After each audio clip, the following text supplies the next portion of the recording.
Oh yeah. This shit's funky as hell. Hi Raiders. How are we doing, my loves? It is good to see you. We've got Tyrotops. We've got Dean. We've got Retro. We've got a microphone that's turned on. You just can't argue. Oh, baby. I'm turning the music down. Sorry, Dean. I was enjoying it, and then I was like, it's too loud. Hang on. Sorry, we're feeling funky. Hi, everybody. Yeah, no, it's open in front of me. I was just being silly. Posh Cat, hi. Mischievous, hi. Ragdem, hi. Blizz, hello. Raided again. What can I say? I need to start doing some early streams so I can raid Fred in return. But, you know, Fred can trust you all with me. We can be trusted with each other, all right? It's going to be fine. Hi, everybody. H Bunny, how are you doing? Obviously, shout out to Fred, though. I don't know if anyone is here early enough for my stream. Like, I went live 2 minutes ago. So, because Fred was like, my phone is dying. It's running out of battery. It's about to die. And so I was like, shit. 11's not that bad. Been live for 2 minutes. I haven't told anyone. Haven't posted on socials. Haven't posted on Twitter. Haven't done shit. Just went live. Started playing 5. We're down to 5. That's a pretty diabolical situation after a raid from 300.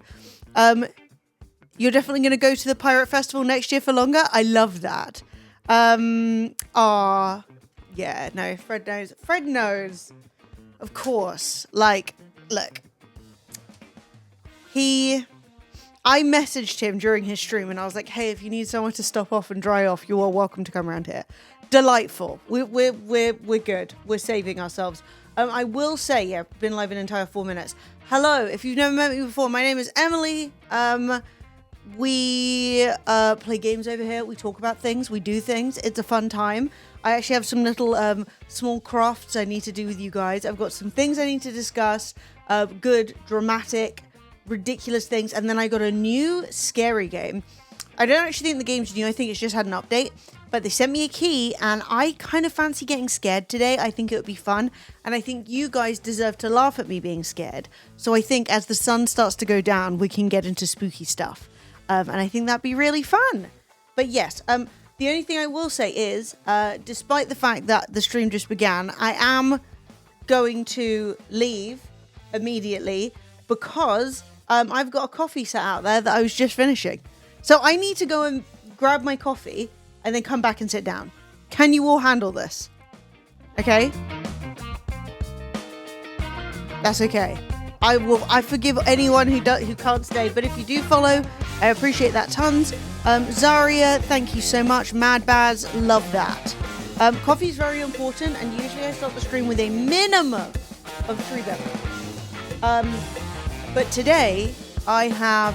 Your fridge has decided to be problematic? Unacceptable. I hope your fridge gets back in order. Anyway, I'm turning the music up. You can play with the background lights. I will be with you in 1 second. With coffee.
I'm back. We can start properly now. Hello!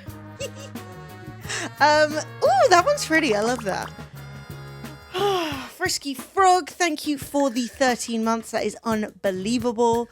Thank you to also everyone who has all the taco emotes. I love that because I picked all of those. And so that makes me very happy. But yes, welcome to the stream. I don't know how everyone else's week has been going, but mine has been the fucking pits. And for no reason, I swear to God, every arrow, I'm a sim, all my arrows are pointing down. And I am so over it. I am so over it. I'm actually really glad that I got myself together for a stream today, because there is nothing like not doing stuff to make you feel even worse when you feel bad. Do you know what I mean? I don't know if anyone agrees. But sometimes when you feel bad and then you just sit there in feeling bad, you just feel worse. And yeah, not a slay. So yeah, I'm feeling good about that. Sorry, I'm getting messages from my D&D group and everyone was drinking last night. And I'm like, if they're giving us all 1d8 of damage from a hangover when I wasn't drinking, I refuse.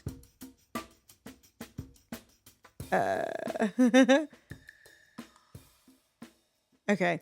Yeah, there was chaos last night in D&D. Somebody accidentally knocked over a glass of wine and it went on the DM's laptop. Not great. Not great. And you know what? Back in the day, I used to get quite a lot of laptop sponsors for Fremily. So usually I'll have a spare laptop going. But I've got nothing. And I was like, thankfully it was nothing to do with me. I was far away. But it was a bit of chaos. You know when everyone's like just getting a bit like frantic, and then yeah, it was like somebody knocked over wine and they were trying to clear up the wine, and then they knocked over more wine and trying to clear up the wine and got it on the DM's laptop. But the DM's laptop seems to have survived. So this is good news, because otherwise my two friends were basically taking responsibility and being like, if your laptop's broken, we'll get it fixed or replaced. But like none of us have the money to be buying laptops, you know. Would really rather not be doing that. So thankfully everything seems to be okay. I was confident it would be okay because it's like a membrane keyboard, and like the laptop didn't die when the wine went on it. So I was like, we need to just get it flipped over, turned off, unplugged, battery out, and leave it to dry overnight. And because like people started like trying to press, you know, when you like put tissue on it to like soak it up, but I'm like, you're just smooshing it around in there. Like you don't want that. You need to like let gravity, you know? Let gravity do its thing. Oh shit, I wanted scissors for my crafts plans. I don't have any. Well, we'll get to that. You used to play D&D. Did you enjoy it? I freaking love it. I'm having a blast. No, I know you weren't, Pixie Bella. I think you were being blamed. Are we talking about boobs? No? Talking about D&D. Are you talking about boobs? I mean, we can, I suppose. If there's a reason. Gravity? No. So the update is gravity does affect everything on Earth and in the universe all the time. I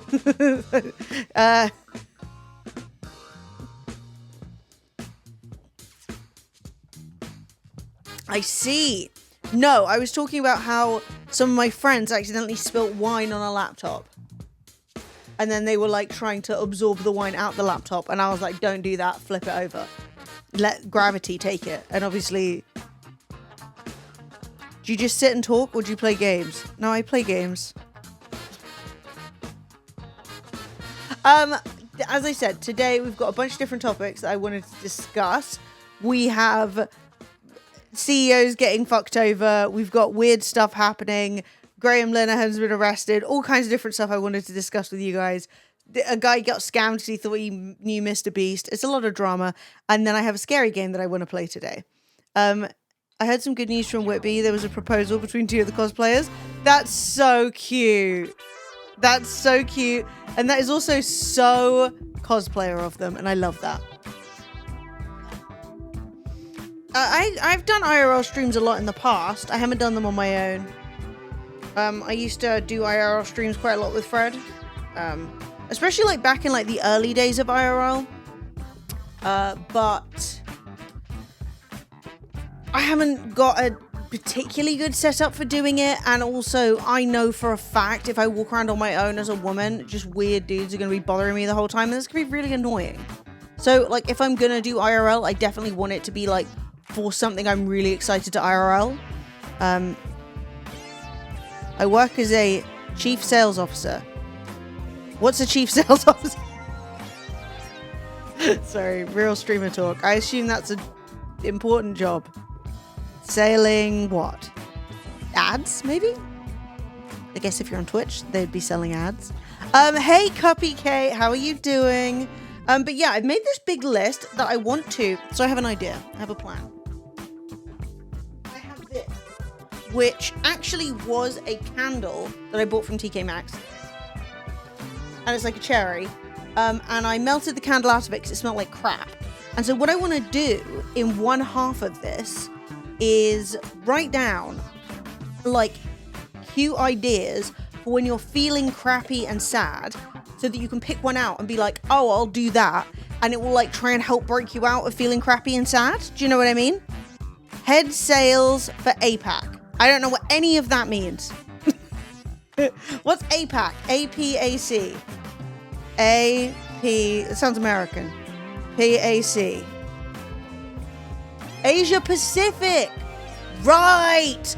I'm only aware of what's the European Middle Eastern one? That, like, fuck, what's it called? EMEA. Yeah, that's the one I know. When I'm working with people who have done things like that, EMEA is my vibe. I thought you were saying APAC as a... Well, APAC is also the leading supplier of floristry, wedding, party and horticultural products in the UK, so it could be that.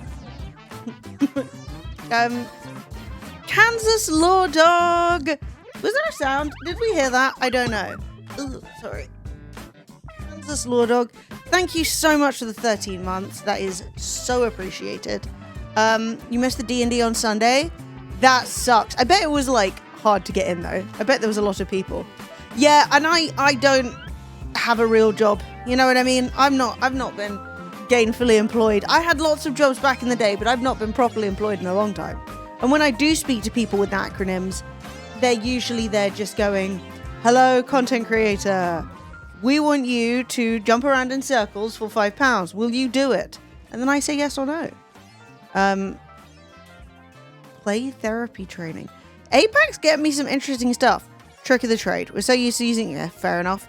I mean, I don't even know what the fuck a sales person is, let alone APAC. Yeah, I know specifically European related gaming terms. When it comes to business, I'm like, I don't know.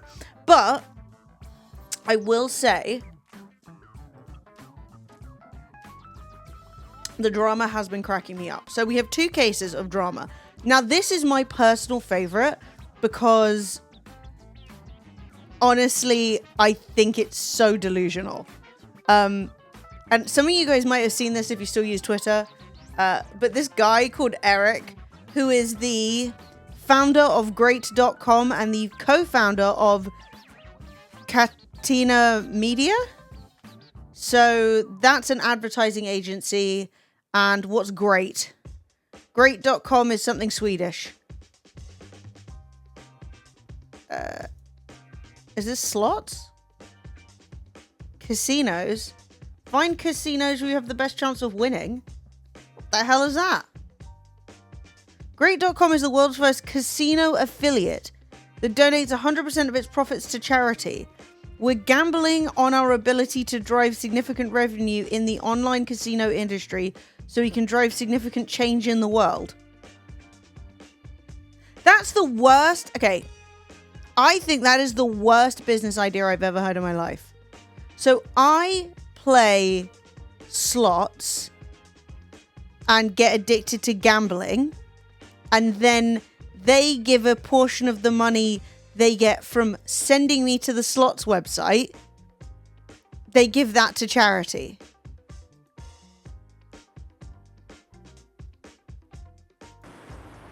I clicked on one of them. I'm gambling. I just clicked. Hang on. This is literally just... It's a demo bet, so there's no real money involved. But... I lost. What the fuck is this? What am I even trying to get? I have never what is this? Ah. What, is this like Connect 5? If I get 5 cheeses, do I win? I lost again. Yeah, it's a free sample. Something that drug dealers do not give out. I wish they... No, I'm just kidding. Just kidding. Obviously, would never, etc. What is this? What is happening? Le Pen? He's French?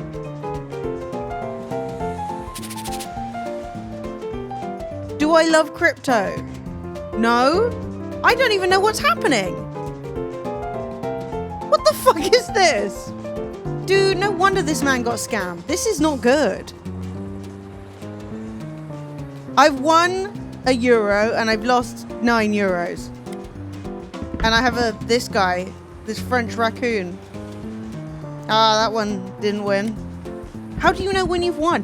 What the hell is going on? A, J, cheese, bear trap, bread, K, the Wild West raccoon, a beer, and a hat. What do these things have to do with each other? And the number 10. This feels like AI generated. Like, it's just completely random things thrown on the screen. Hype. Ah, but that doesn't win. Like, what the fuck is going on here? Are they all this stupid? More symbols of the same design next to each other equals higher winnings. Yeah, but they weren't even in a row. They were making shapes. Like, I've only ever seen slots where it's like, God, why are there so many?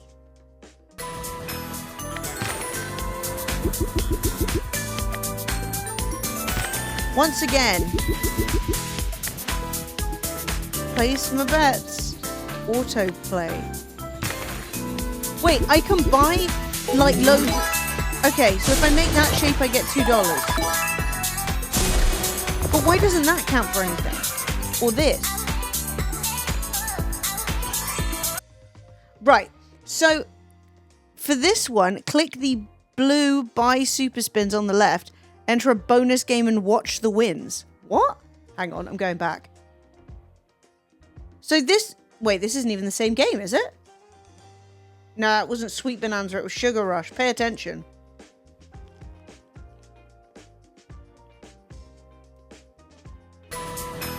Okay, so that one. $1,000. This is fictitious dollars, by the way, chat. Then what happened? So I spent 1,000 and I won 10 spins. What the fuck is happening? It's the bonus game where you look to earn money. Well, I spent 1,000, so I think I'm going to need to win a lot of money. Right? I don't understand how you get addicted to this because I don't understand how you play the game. Okay, so I made 30.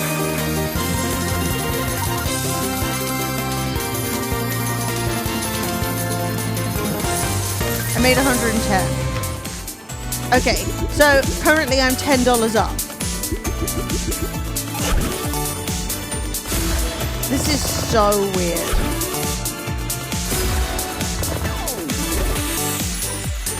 This feels like Baby Einstein for adults. I didn't make much that time. Oh, except it was $104. What? Currently 800 down. Things are not looking good. Well, would you be surprised if the this one that is like the free version lets me win loads of money, so that I can then be like, whoa, imagine if I really bet that and I'd have gotten loads of money. Who the fuck is paying? This is so stupid.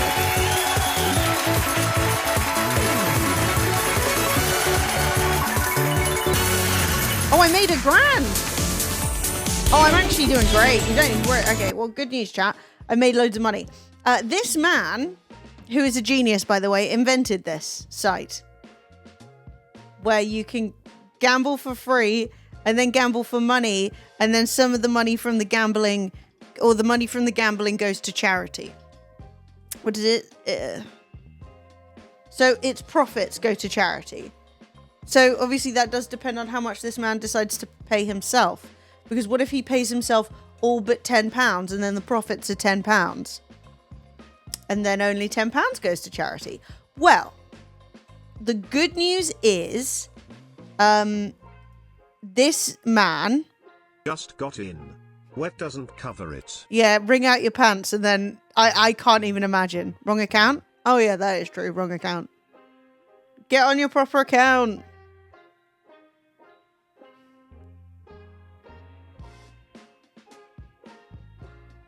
So, hang on.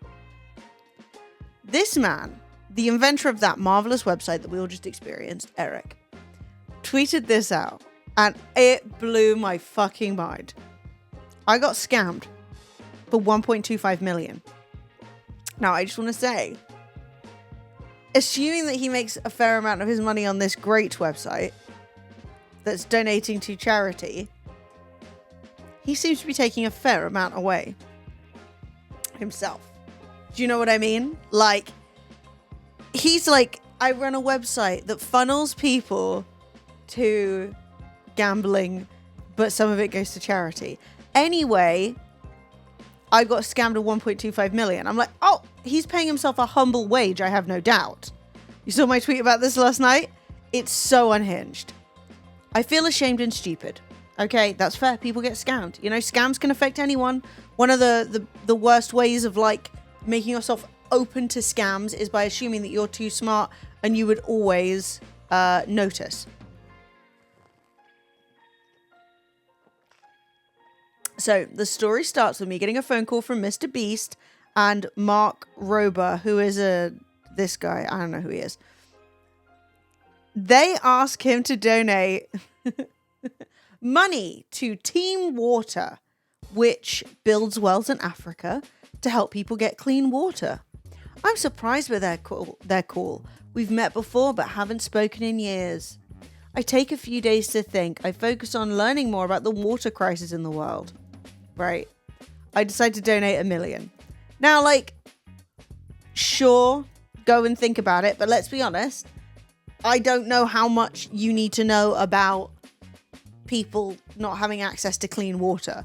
Like, do you want people to have access to clean water or not? Is really the crux of it, but fine.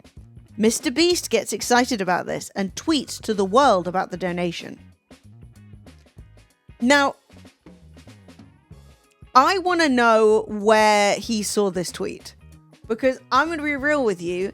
If the real Mr. Beast tweeted about this, this would be a much more impressive scam, because I am going to assume that Mr. Beast with, you know, Mr. Breast tweeted about it and not Mr. Beast, because there's no way that, obviously this turns out not to be real, right? He got scammed.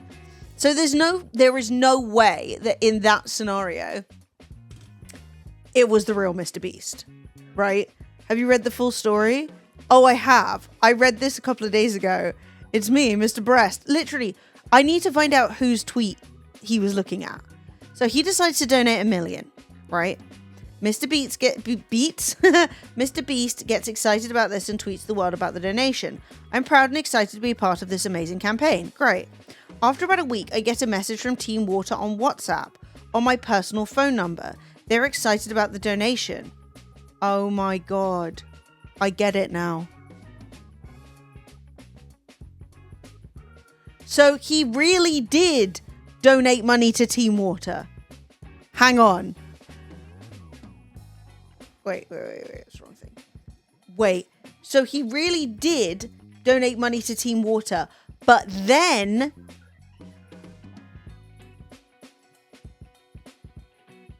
I just realized. Hang on, is this the tweet? We did it, guys. We hit our goal of raising $40 million, a crazy number, to get 2 million people all around the world clean water for decades each. People in America, Europe, Africa, Asia, Australia, every continent minus Antarctica are now going to be getting clean water through WaterAid, the charity that the money is flowing towards. And I am so freaking excited. So while I have your brief attention, I just want to say real quick, thank you. Thank you to the more than 10,000 creators, over 10,000 creators made content for Team Water. And I just want to say thank you, because obviously this would not have happened. $40 million is such a ridiculous sum of money. And I obviously could never raise anywhere near that on my own. And I just want to say thank you to the 10,000 of you that made videos supporting Team Water. Because without you, we never would have come close to the goal. And to everyone that donated, all the people who stepped up, all the major donators, or even the small donators. And I'm just so freaking excited and happy. Bro, it's not 200 people getting clean water. It's not 2,000. It's not 20,000. It's not 200,000. It is 2 million people are now getting access to clean water because of the Team Water campaign. It's just like, this is going to change more lives than our like little peanut human brains can even comprehend. And so I'm just like, honestly, very, very gracious, very grateful. I know I already said it, but just every creator that supported and everyone who donated, like, you guys don't understand how many lives are going to be changed. Like, I've told this story before, but I'll keep telling it again. Like, I've been to some of these remote communities. It's not just in Africa or South America, other places all around the world. And like, I've seen what the lack of clean water does to these people. They don't have a way to wash their hands. They don't have a way to clean themselves. And obviously, yeah, I don't know who did that to Mr. Beast's teeth. Like, I respect your right to want to have turkey teeth if you want, but I don't understand why his look so jacked. For drinking, and they get sick and they're malnourished and they have all these issues because they don't have clean water. And for 2 million people, that's going to get solved. And it's like crazy. So thank you, everyone. Thank you so much. Team Water was a massive success. And I appreciate every single one of you. I was thinking of ending this video off by going through and listing every creator who made content. But then I did the math and the video would be like literally, what was it? It was like 60 plus hours long if I said thank you to every creator. And I was like, I highly doubt anyone's going to watch that. I mean, let me know if you guys think I should. But that's how grateful I am feeling that I literally am contemplating literally filming for 60 hours and just saying thank you to everyone who made content for Team Water. Because yeah, this is crazy. So anyways. Where the hell is the one where he calls out the man? Where's the thing where he thanks the man?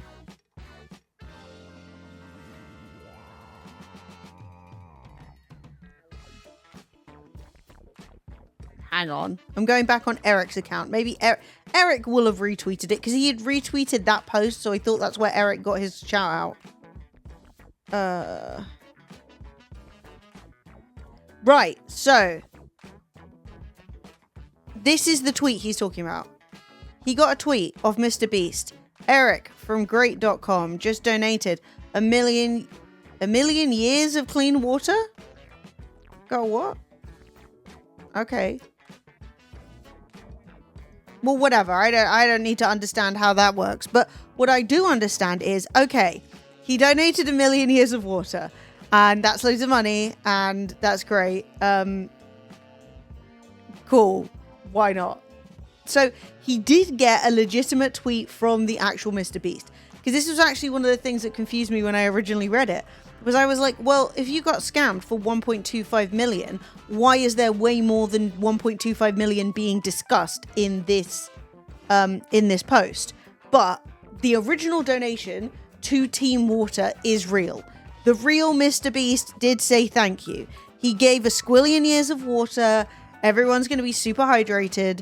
And then he went back to making his money off funneling people into gambling. Anyway. I love the way that he's like, Mr. Beast gets excited about this. And I'm like, I don't think that's exactly what happened. Like, Mr. Beast tweets out the big donators. I don't think he's like, I couldn't believe it. I've never seen the day. Like, Mr. Beast hangs out with exclusively millionaires. He knows rich people. Anyway, about a week later, he gets a message from Team Water on WhatsApp. On my personal phone number. They were excited about the donation.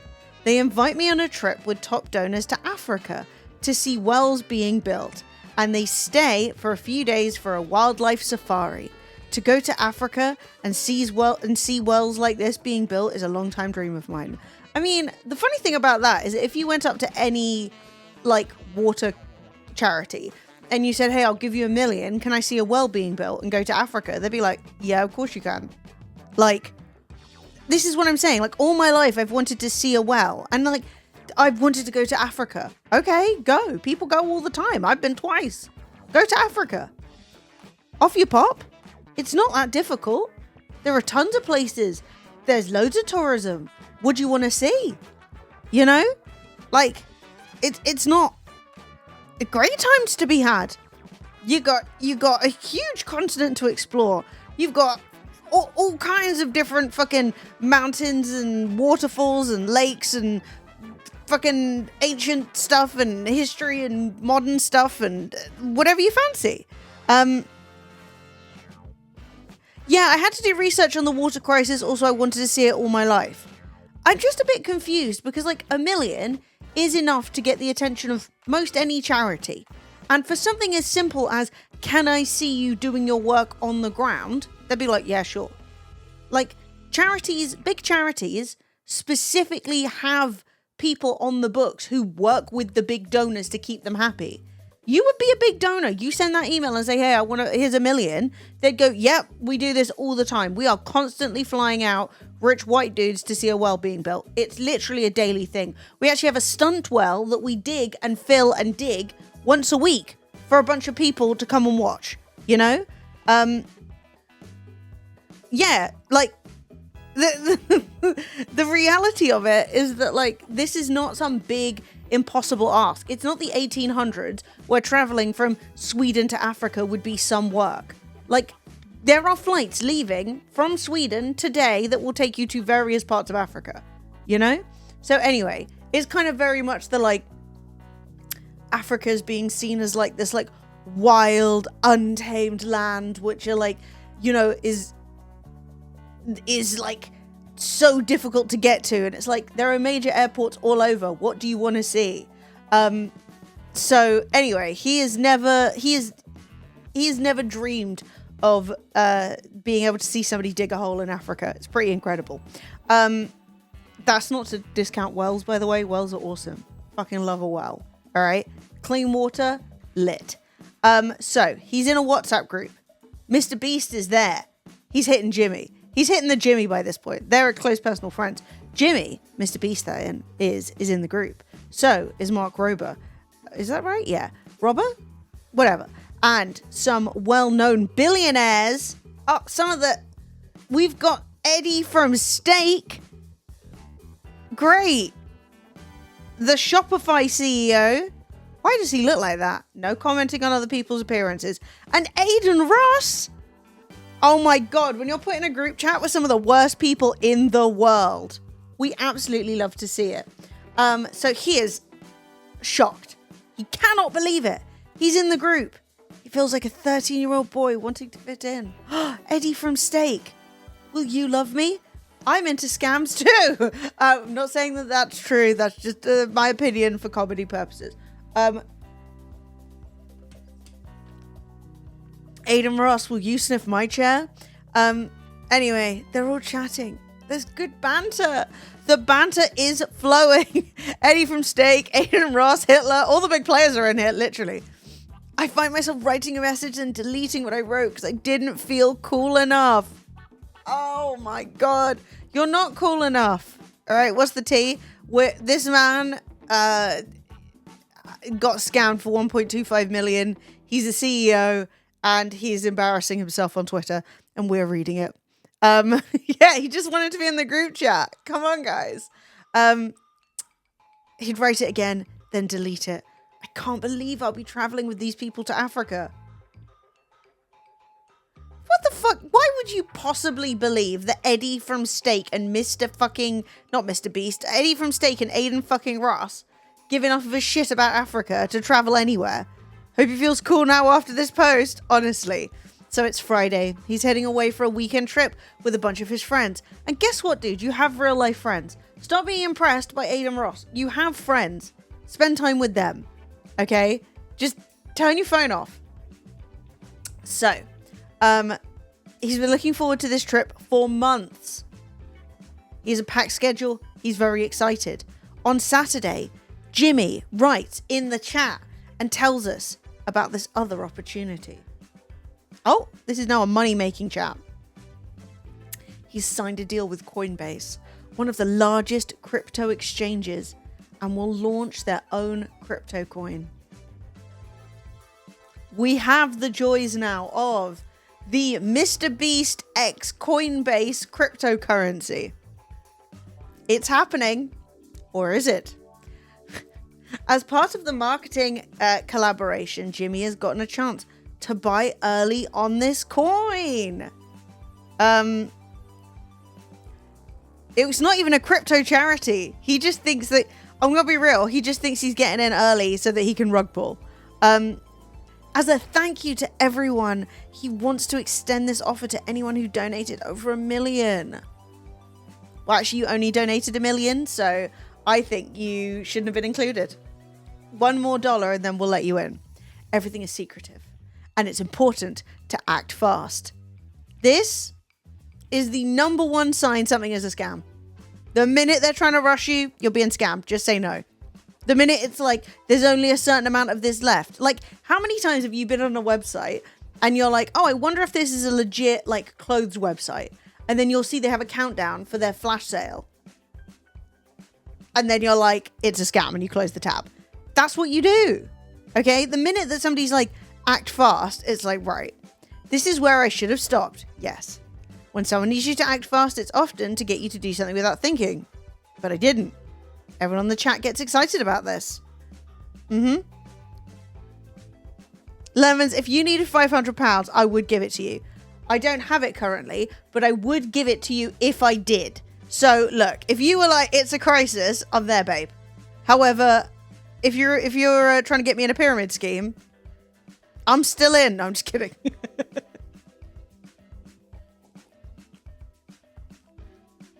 But I would be kind of like, if you were like, Emily, I need £500, I'd be like, Lemons, it must be an emergency. Then it'd be like, I got scammed of 500 quid. Why? Don't know, I just sent someone money.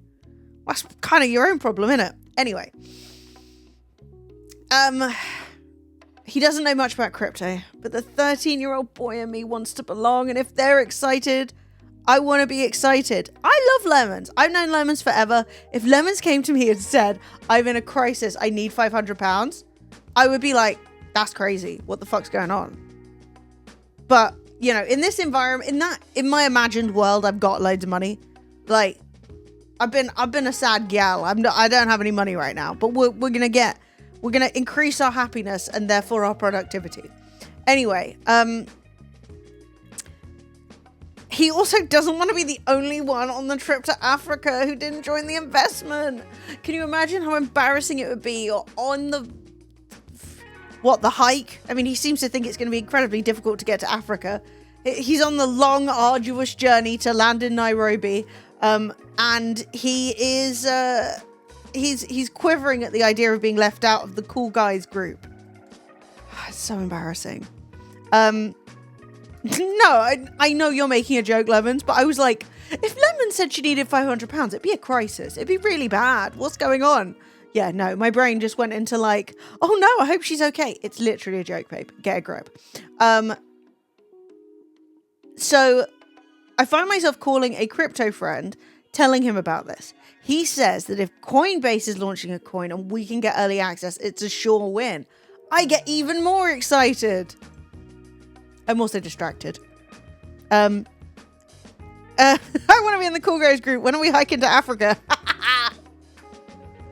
Honestly, from here, it's not even that long a walk. I mean, you just got to get... I mean, the ag, as per, is getting across the sea. And there are loads of people who do it over here where they, like, hitchhike to Morocco. Like, people do it for charity. Like, you've got, like, 24 hours to get to Morocco for free. And then people have to hitchhike about and stuff. But I've never done it. As a woman, it just feels very, like, you're just going to get yourself trafficked. You know? You popped yourself in someone's boot. Or voluntarily. Nah. But, also, have you seen the people who go to, like, where is it? It's North Africa, and it's real dusty. And they get on, like, trains, and then they go across the desert in, like, coal trains. It's, like, the worst white person idea I've ever seen in my life. Everyone, like, dresses up like they're in Dune, and they get dropped off by taxi drivers and picked up off the other end. It's so... Mum and Dad are taking me to, like, an Outward Bounds course, you know? It's like, it's not wild if you planned the whole thing, and they're all there just freezing to death, covered in coal dust. Oh, God, where is it? It's a country. North Africa begins with M. Not Morocco. I need to look at a map. Hang on. I've annoyed myself now. Show me the world. Map. But yeah, it was quite a thing. Mauritania! Yes! I kept being like Montenegro. No. Montenegro. No. Montenegro. No, it's not fucking Montenegro. Like, ugh. Mauritania. Yeah, they go on like these trains across Mauritania. And it's insane.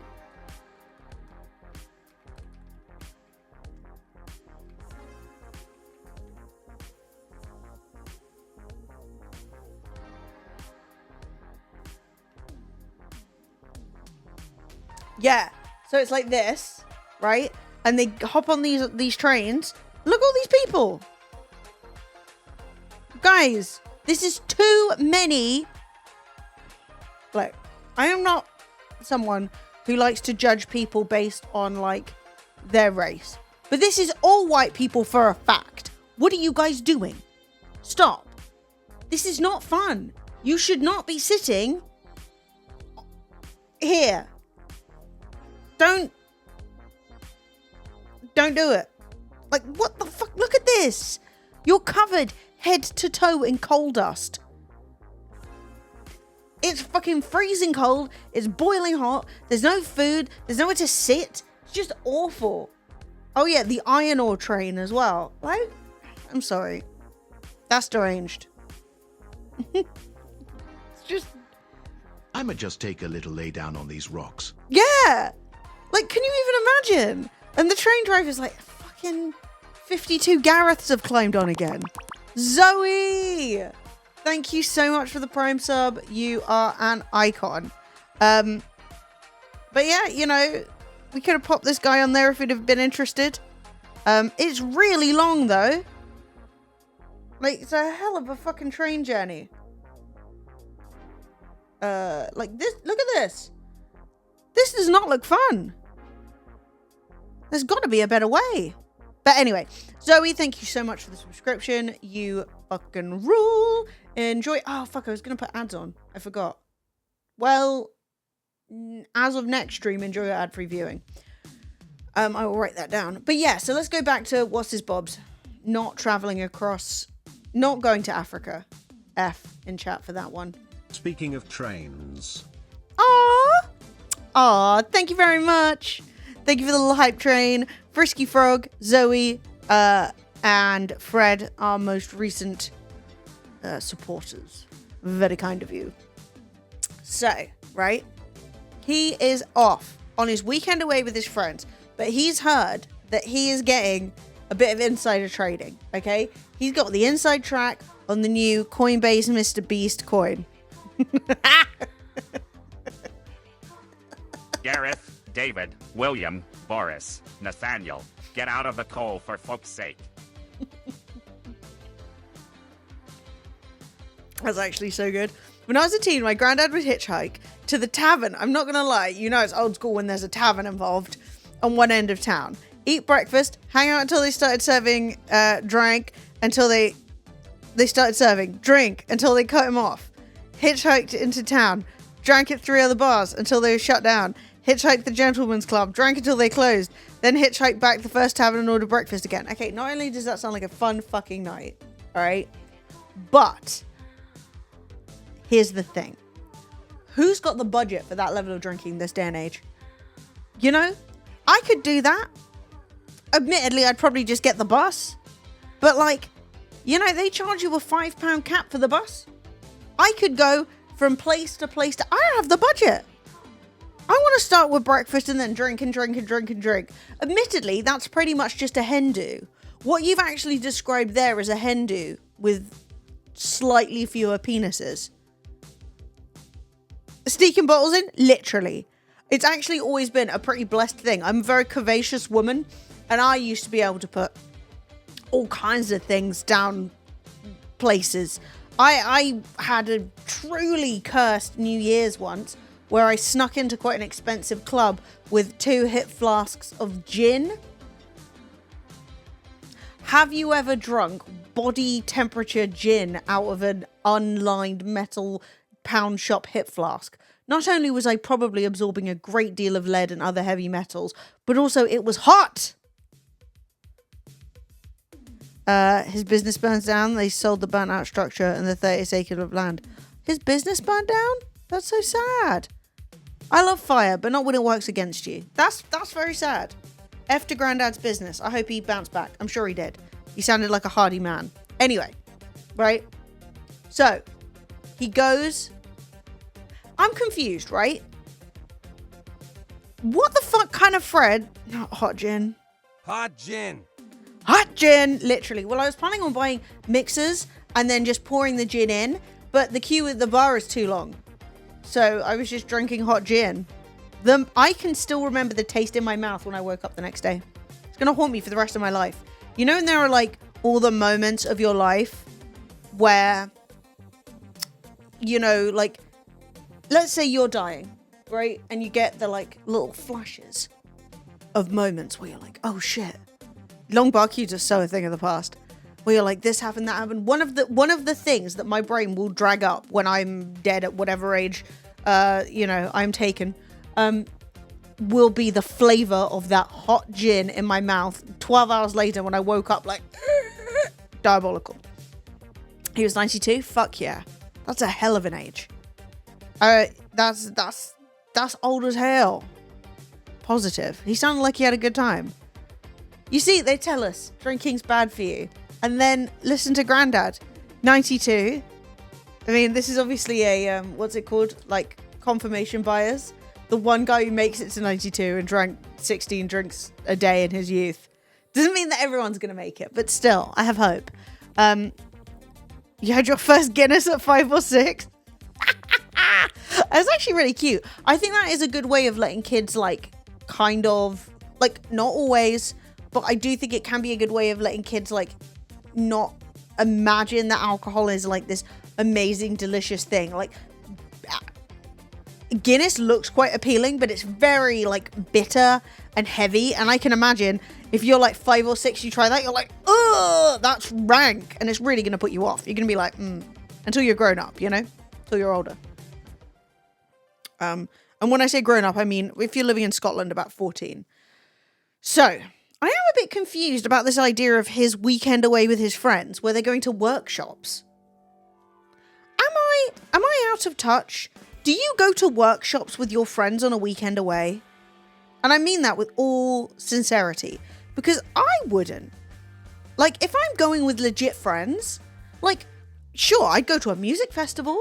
Sure, I'd go to, like, a convention.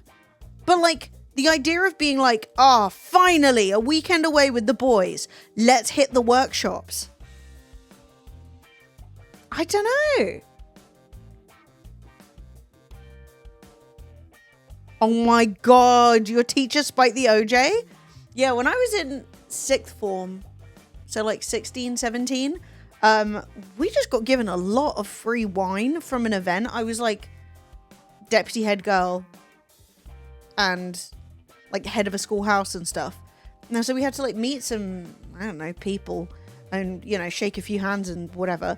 And yeah, there was loads of alcohol left over. And the head of 6th form just kept pouring us booze. We were not legally of age to drink. I got wankered, and then I had to go to my chemistry, I can't remember what it's called. The alcohol scoured it from my brain. It was like a chemistry exam, it was a practical. So they put like 5 powders in front of you, and you have to work out what the powders are. God, I was so drunk. I did not work out shit. And I will never forgive that man. Mr. Peterson, something like that. Fucking dickhead. Warm gin is bad, but drinking Fireball left me so ill. Never again. How much Fireball did you drink, though? That's the issue. I did not. No, I wasn't. Don't get me wrong. I did not start racking up lines. That wasn't an exam. That was a pub bathroom. What the hell is Rumpelmints?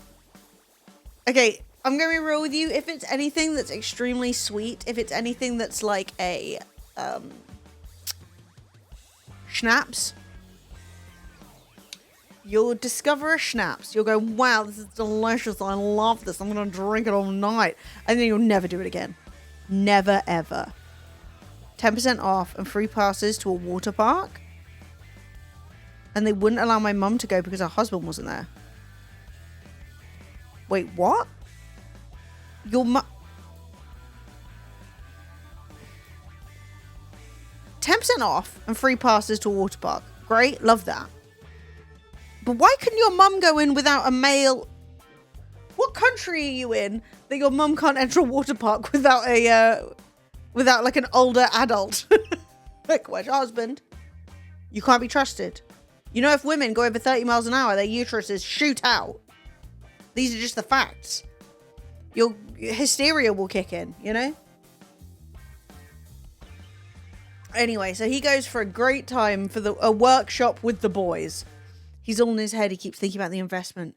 It frustrates him. I don't want to make business decisions now, but I also don't want to miss out. The workshop ends. I call my friend again. We're both excited and we don't want to miss out. We say, fuck it. Let's go. Within a few hours, we have sent $500,000 in crypto to the wallet we were given. Girl, what are you doing? Don't do that. Get some help. The chat is going strong. People are even more excited. Eddie from Steak wants in. But he's too slow. Eddie, the steak billionaire, has missed out. Not me, though. When he asks if it can get solved after the deadline, he is told, unfortunately, it's too late. I read it. I can't believe a guy like that gets rejected. Oh my God. Why the fuck would he even care about this? He's literally a billionaire. He is printing money. Why the fuck are we worrying about Eddie from fucking Okay, whatever. The next day, Jimmy writes again. There's a new chance to invest. However, the price has gone up now from 15 cents per coin to 30. Welcome to Lemon Novello, where we're counting down our biggest sniveling losers of 2025. Fact. So, the maximum investment is around $750,000. I call my friend again. He's on the phone. He's like, Barry, we've got to do it. I tell him about the billionaire that got rejected and how everyone else is buying in. I'm still at the event. I'm super distracted by other things, but we end up falling for it again. I send another $750,000. It's now Monday. This guy's doing a lot for charity, by the way. The retreat has ended. I'm headed home. I think he was in rehab. Grandma, no! Literally. I still have a good feeling about this and I'm excited. I'm also exhausted after the weekend. Lots of experiences to process. Far too little sleep. It was rehab or a cult. Those are the two places he was at. On Tuesday, Jimmy writes one more time in the chat. It's the final chance to get in. The price is now 45p cents and everything up until now has been taken. Once again, I call my friend and we say, let's go. We're about to send the money. But this time something makes me stop. Something in my belly says, take a closer look at the details. We could have done that before sending 1.25 million. Just saying. For the first time in these 72 hours, I actually stopped properly to think. Clearly, I think what the everything up until now has been taken means that they've got a cap of this many coins will go for this price. And then this many coins for this price. Right? Because all they're trying to do is get some whales in to pump and dump. He just thinks he's part of the pump before the dump. But actually, he's just sending the 10 bazillion Ethereum to a random person in Russia, most likely. I would like him to do it for a third time. But I'll accept two. So, I see some details that are off. I know one of the Aiden Ross is American. Probably like 4-1. Aiden Ross is American. But his phone number's British. Why is that? Because you're being scammed, bro. For the first time since the chat started, I call Jimmy to confirm everything. This man has Mr. Beast's actual phone number. He could have called or texted him at any time. Hey, Jimmy, how we doing? So about that scam that you're running, I'm so excited to be part of it. And he would say, what scam? And you go, oh no, that's crazy. What are you talking about? He says, that is a punch to my stomach. I say, please say you're fucking kidding me. I sent him a print screen of the chat. He looks at this and says, wow, I don't know what to say. Please tell me you didn't send them any money. I reply 1.25 million.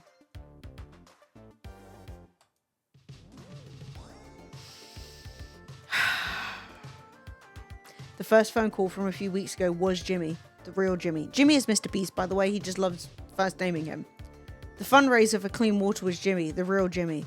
But the person reaching out to his team wasn't from his team. It was a scammer. And the fact is, he knows that his donation was tweeted out. So this is not secret information. He knows it was made public, right? It wasn't Jimmy, it was a scammer. It was all very skillfully orchestrated. All the people in the chat were fake. All the banter! Would you believe it? Would you believe the banter was fake?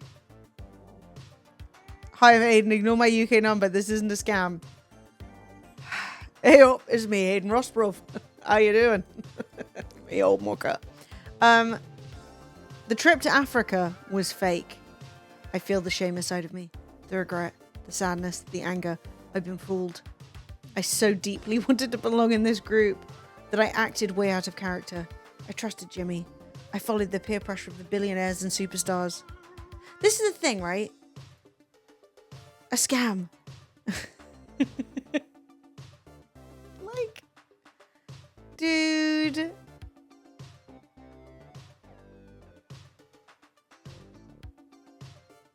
Hang on. He's already been scammed before? Dude. Oh. I broke so many of my own principles on how to make decisions. At least there's a silver lining. I've been scammed before, and you'll be scammed again. The first time I was scammed for about $3,000 when I was 20. A fortune to be back then. That time I felt so ashamed that I didn't tell anyone about it for many years. Shame kept haunting me. This time, the first thing I did was tell my wife. Girl, you got a wife. You didn't check with your wife before you sent £1 million to a random. Later, I wrote to my parents and my brother. Then a group chat with many of my closest friends. I've gotten so much support. Dude, they are all laughing at you, though. My brother wrote me a message that moved me to tears. I read it over and over. You need therapy. I've also cried. I've screamed. I've punched. Then done it all over again. Hello, wife. I sent $1 million well off my knot and coke at the retreat. Literally. I'm sharing my story. Partly to interrogate it more. Change the emotional experience from shame and anger to something else. I'm not sure what it is yet. But pretty much every feeling is better than shame. That is true. I already feel a lot less shame. Next time you fuck up, think of this story. Remember that we all fuck up sometimes. I mean, you fucked up big style. That's a big fuck up. Like, I could understand other people, right, getting overexcited at the idea of being in a group chat with Mr. Beast, right?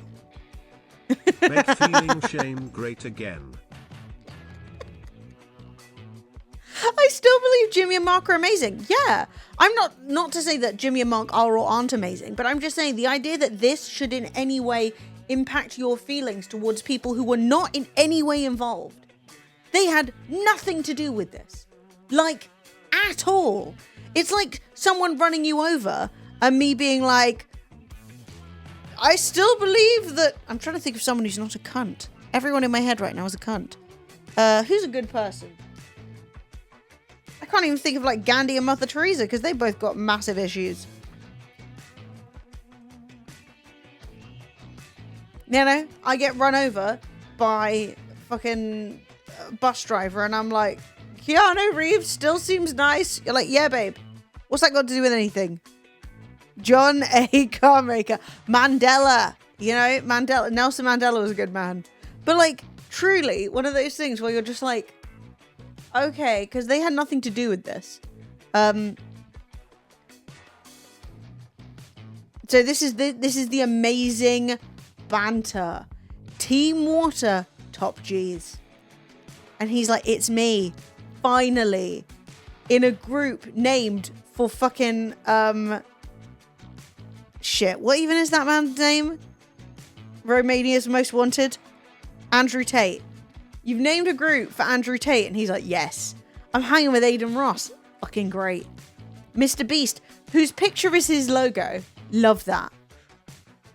Coinbase is setting up an investment pool for each of us. If you'd like to participate, send your deposit over to the address in the investment amount.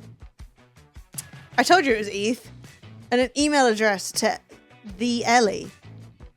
Girl, this, guys, Coinbase going to set up investment pool for each of us. If you like to participate, send your deposit address in ERC20 investment amount in ETH and mail address to the Ellie.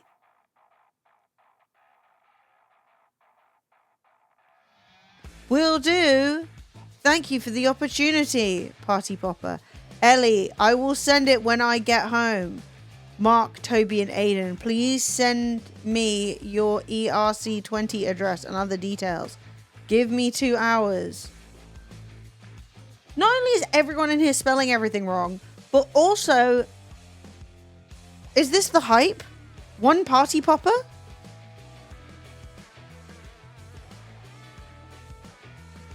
No one's... I don't think anyone actually sounds like this.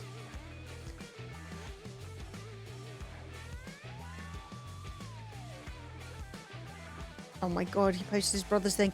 Bro needs so... I lost 6 million on meme coins once. Good god. Everyone's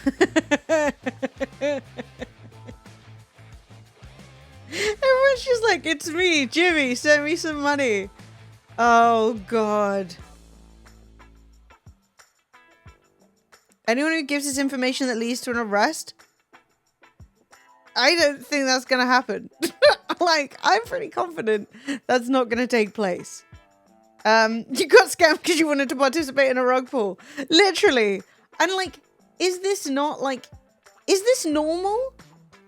Is it normal to turn around and be like, yeah, so I've heard about this coin and we're all going to get in early and then we're going to take all our money out when it triples in value?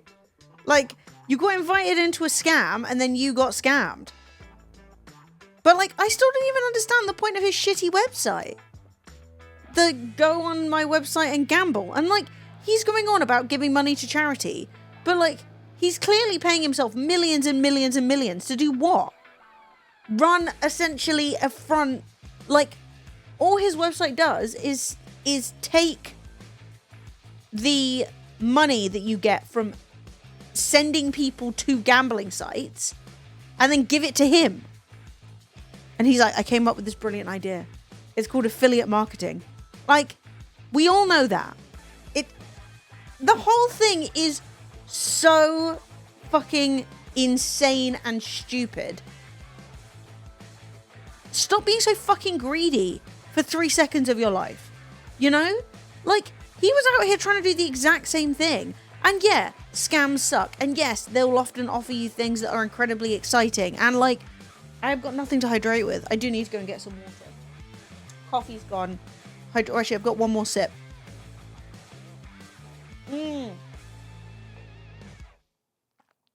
But like, I don't even understand how you can be there saying, hey, let everyone know that I just gave millions of pounds to building a well, and then not be surprised that, or like not be on the lookout for the fact that people might be trying to scam you.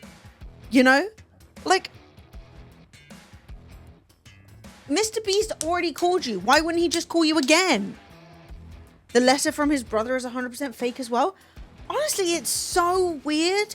The only thing I would say about the letter from his brother, which we can read if we want to hear it, the only thing I'll say is, one, it's probably translated from Swedish to English, so maybe that makes it sound weirder.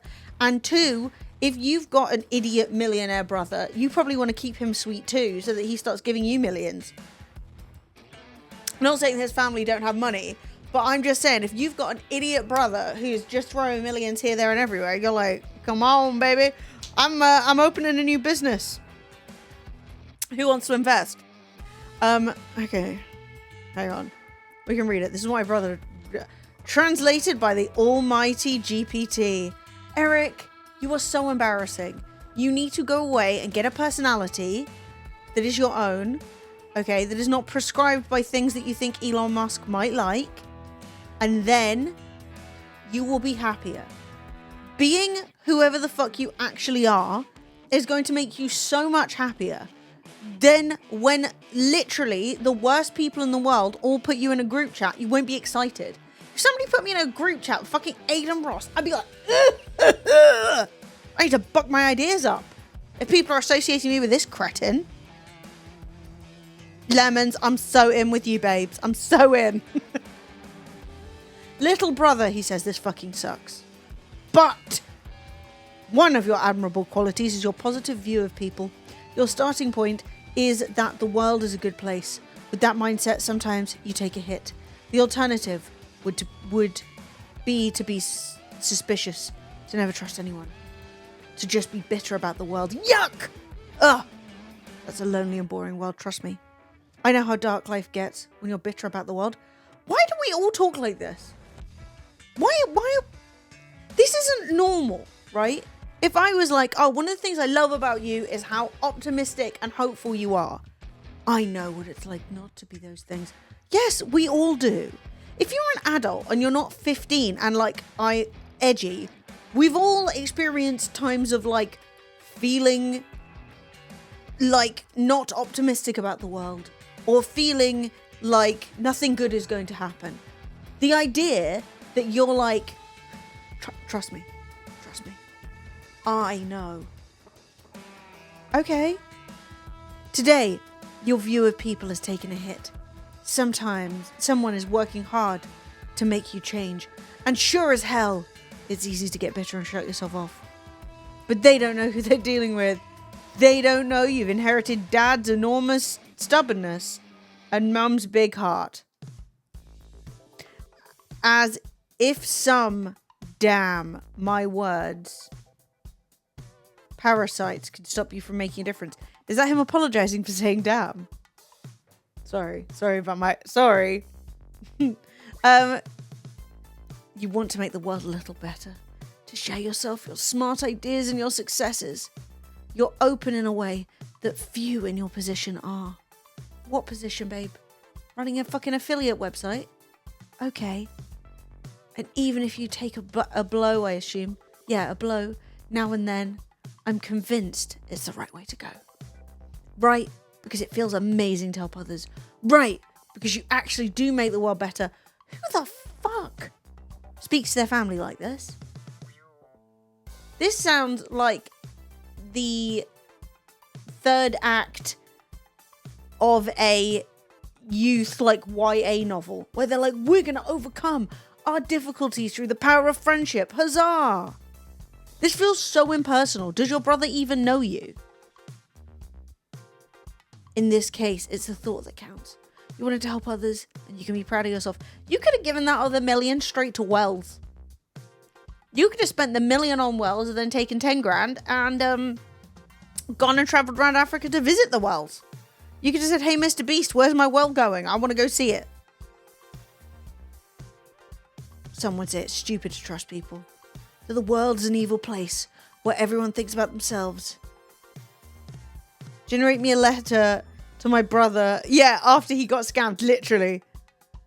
Don't worry, after they paid themselves, they gave the rest of the money they scammed off you to charity. Truly. It's so shitty to be like, I invented a website where I have affiliate links to gambling sites. But don't worry, when I've paid myself enough to be a multi-millionaire, then I give some pennies to charity. Like, does the website say how much money has ever gone to charity or what charities? Hang on, I'm going back on his scam website. It's a scam in my opinion. I'm not saying it actually is a scam. I just think it's a dodgy fucking thing to do. So we've got online... So, back on this website. Online casinos. Great. Slots. Casino bonuses.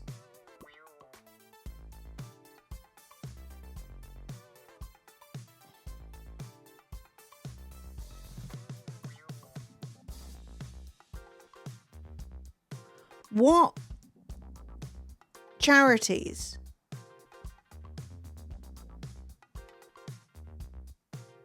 Where do you list what charities you've given to or how much? If you're giving lots of money to charity and that's a reason to use this website, surely you would flex that. Right? Proof of donations. But why have they not... Why is that not advertised? You know? Some organizations we collaborate with and recommend. It's really weird.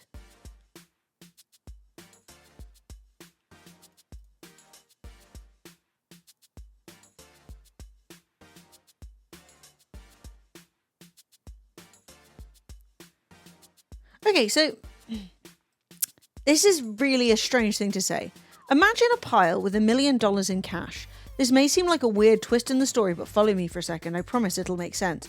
I want you to visualize cash equal to $1 million. Now imagine there are 100 piles like that. We're talking 100 million in cash. Now imagine 300,000 piles. That is 300,000 piles of 1 million or $300 billion. If you're like me, can't even begin to fathom this amount of money. So think about it like this. That's enough money to completely layer an entire football pitch in several feet of cash. Okay. In what dollars? In what currency? Where? What football? Okay, cool. $300 billion may seem like an absurd amount of money, but that's roughly how much the gambling industry makes in revenue every year. That's right, every year the gambling industry makes $300 billion that could turn Wembley Stadium into a ball pit of cash. Now, if someone decided to take that money and put it towards solving world hunger or fighting global climate crisis, that idea is exactly why I started Great.com. I'm not a carpenter, so I'm not much help at building schools, unfortunately. I don't know enough about child trafficking to solve that problem.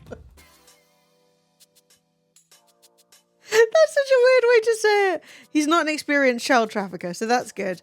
But I'm pretty good at making money in the online gambling industry, and I've been working in digital marketing for 2 decades. I know how to build an online casino affiliate business that can generate significant money. I can use that money to make a significant difference in the world. Far more. We got an M-dash. It's ChatGPT. Yeah, he generated this. Far more than if I contribute my own time or money to causes. So I'll work to take as much money as possible from that football pitch and put it to good use. Great.com's sole purpose is to generate as much money as possible as an online casino marketing company so we can donate 100% of our profits. Yeah, but most of the money still goes to you, right? Right? Okay, let's see his proof of donations that for some reason he doesn't include. My goal with Great is to take money from the traditionally taboo gaming industry and put it towards high impact charities. But you're not taking it from there. Like, you're still funneling people into gambling. This Robin Hood-like approach. How is affiliate marketing in any way Robin Hood-like? You're just encouraging people to gamble through you. Aims not just to reshape the perception of the gambling industry, but also drive significant and measurable change in the world. I've made countless contributions and donations over the years to local and global charities. In total, I've contributed more than 3.8 million.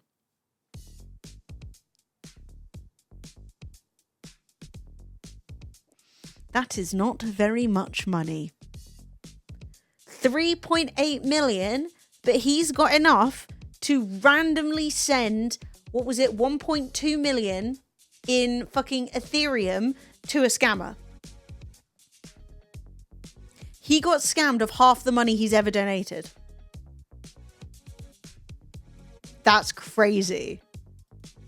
That is actually more like a third of the money he's ever donated. Also, he's not saying Great.com has donated. He's saying I have donated. So he's saying I pay myself and then I give some of it away sometimes. Like, he's not even paying himself a set wage and then giving a bit of it. He's like, me. Not the company, not the fucking organization, just me. He's donated the money to Team C's. He donated $1 million. Also, his last donation that he's listed here is 2021.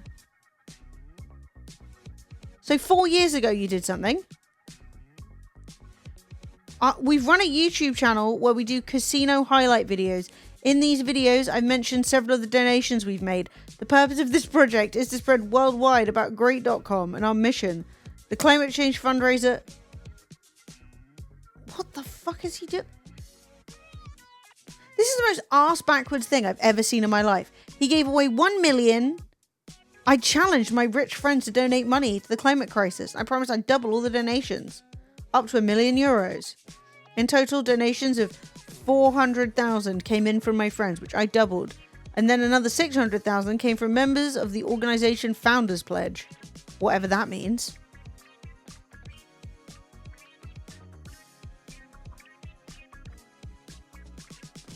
This is so weird.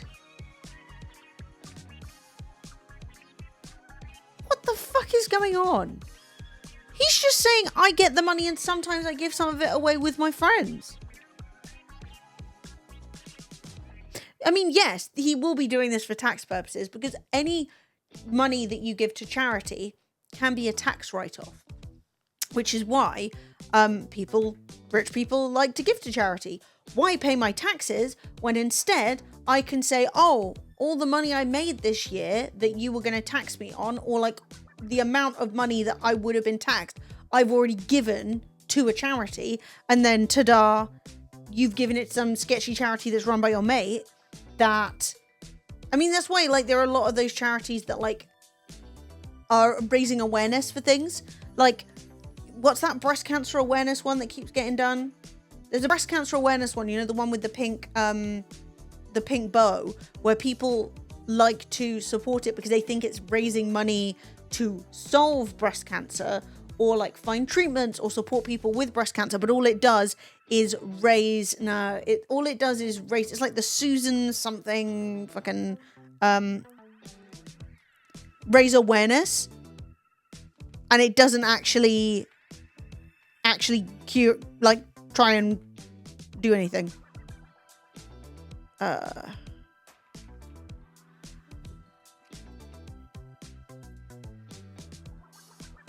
me see.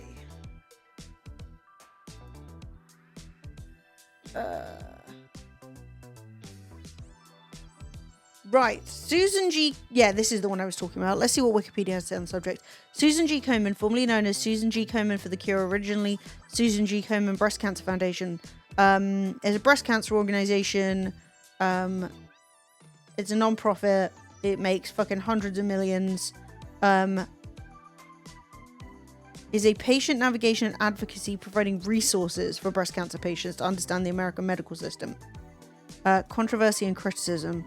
It was rated one of the most trusted non-profits in America, but in light of recent scandals between 2011 and 2017, revenue declined 80%, number of affiliates or merged or dissolved. They've sunk from 4 stars to 2 stars in the Charity Navigator.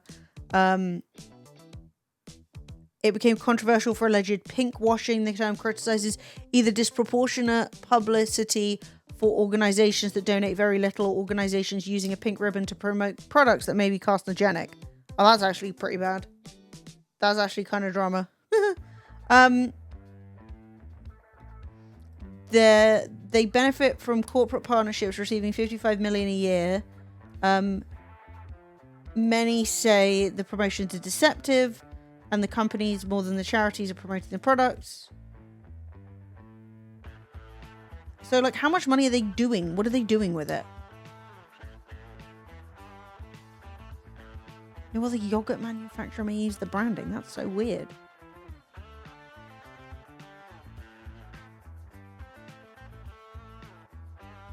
The CEO makes $700,000 a year. It's probably still less than the other guy. Yeah, so the whole thing with them was that, like, essentially very little of their money actually goes towards anything.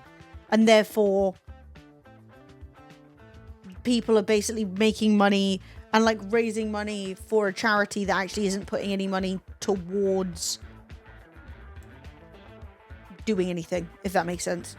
So, like, you think you're supporting breast cancer awareness or whatever, and all they're doing is basically just investing that money into getting more people to give them money. And it's just a cycle of drama. But I will say, this other guy's stuff, I think he's just really stupid. I think he's just really dumb. Salaries, bonuses, licensing fees for her stylized ribbon. Yeah, exactly. Anyway, this isn't about her. This is about a man who got scammed. And then there was other drama with CEOs, because the CEOs have just not had a good week. The other drama was this guy, who is a Polish executive. Did you all see this? He nicked some fucking kid's hat. And he's been a complete prick about it. So you're like, who cares? It's a hat. But this child, right, is, if you haven't seen this, this is actually quite dramatic. This child is at tennis,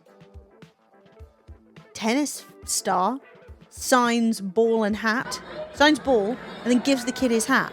And then this CEO steals the fucking hat.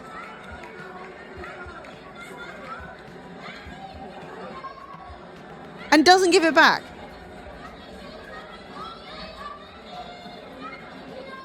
Right?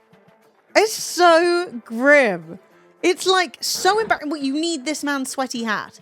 Like, what is wrong? Trust he's wearing a fucking Iron Man hat is absolutely juvenile. No shade to Iron Man or Marvel enjoyers. I'm just saying. Like, you're there. The kid's getting like all excited. He's getting his signature. He's getting his autograph. Like, the kid is going to be excited for that. What are you going to do with it? Sniff this. Smells like his sweaty head. Like, you're a grown man. Why do you need this? Like, so embarrassing. So, like, good stuff happened. The tennis player was a really nice guy about it.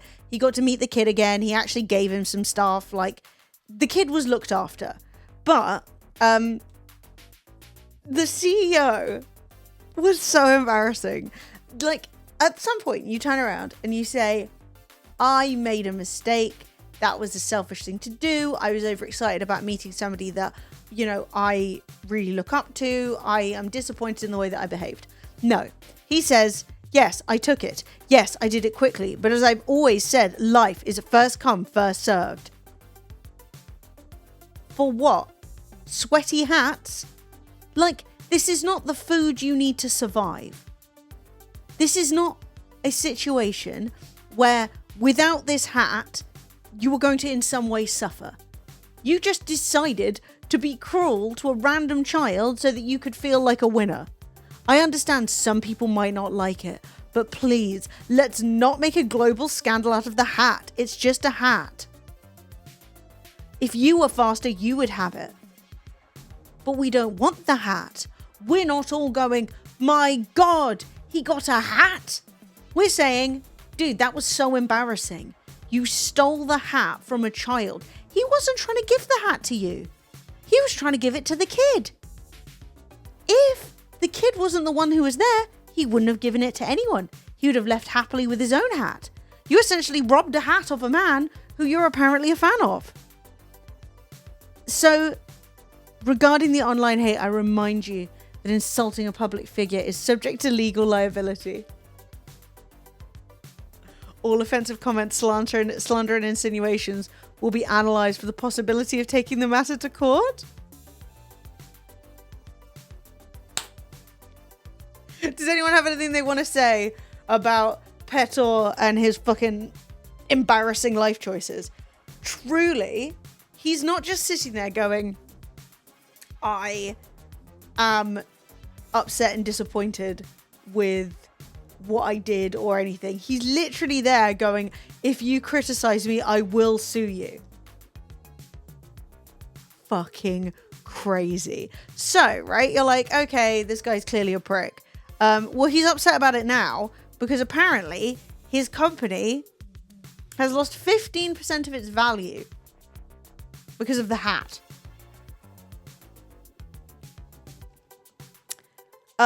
The Polish millionaire CEO who snatched the sign cap intended for a young fan during the 2025 US Open sparked widespread outrage that led to a 15% drop in his company Drogbruck's stock value in 24 hours.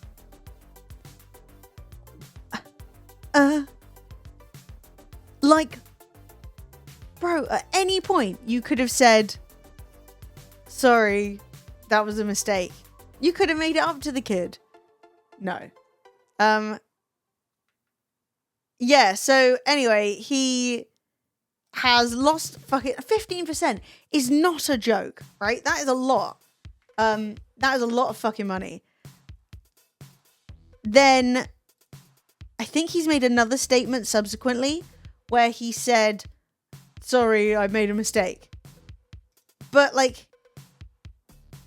it's too late. In my opinion, at least. Like, you already said, I don't give a fuck. I'm happy I did it. So when you apologize now, like, it doesn't make up for what you already did. Wait, where's the apology? I'm trying to find it. Ah, man, I've lost his apology. Oh no, consequences have actions. Literally. Hang on, let me see if I can find it on Twitter.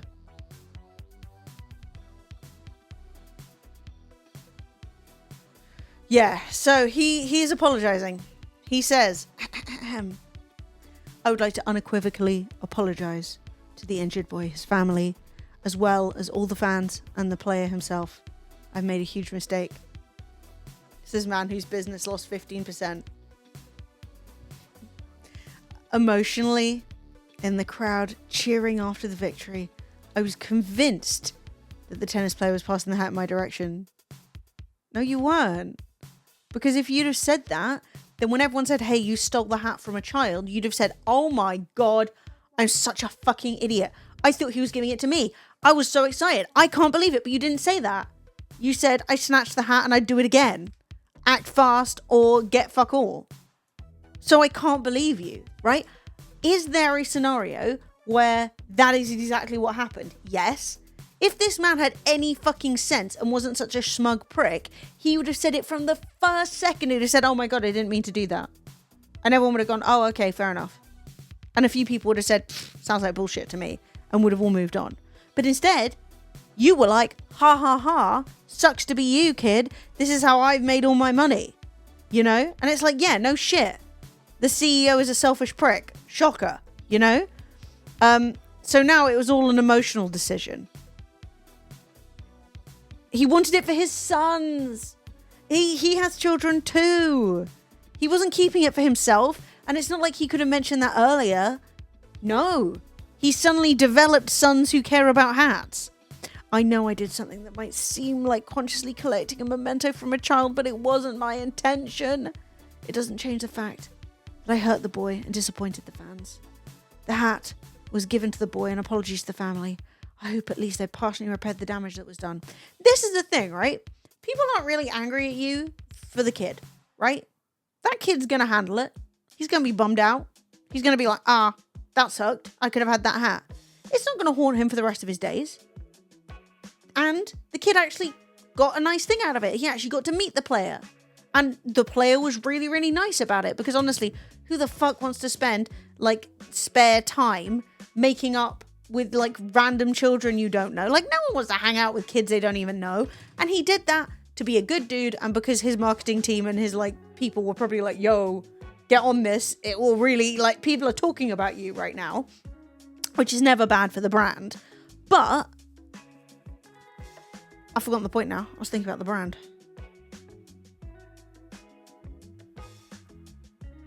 My brain cell just fell out. But yeah, so now he's just like, oh, I'm so sorry. Like, yeah, the point was, no one is upset about the child. We are pissed off at you. This isn't a case of you did something so harmful people are shocked. People are like, sure, that sucked. That was a shitty thing to do. I feel bad for the kid. But the issue was never about the kid. It was about the fact that you are a prick. What was this? Was it legit? No, there's no such thing. What is a legit gambling website? You're not going to get any money. Can you be less influenced? I'm literally on there making fun of this man being a fucking scammer and an idiot. And you're like, maybe I should give this my money. No. All that gambling website was a affiliate link conglomerate where if you want to start gambling on a website and you click through on his link, he gets a portion of what you spent, which he then lies about giving to charity, in my opinion. When I say lies, what I mean is he is not clear about what percentage you can expect. He just says profits and clearly spends loads of money. But like, what isn't legit? Like, yeah, you'll go lose loads of money, sure. Like, gambling is a perfectly valid form of entertainment if you like losing lots of money and giving it to Eddie from Steak, who is then going to give it to a group of French people abusing a French man with disabilities until he dies on stream. You know, If those are the people you want to give more of your money to, live it up. But no, you will not make any money off gambling. These things are designed specifically to be very stimulating, to give you dopamine, to make you feel like there's a good chance you could win. And this fucking website is going, oh, well, we've got the sites with the best odds. If the odds are less than 100%, you're going to lose money.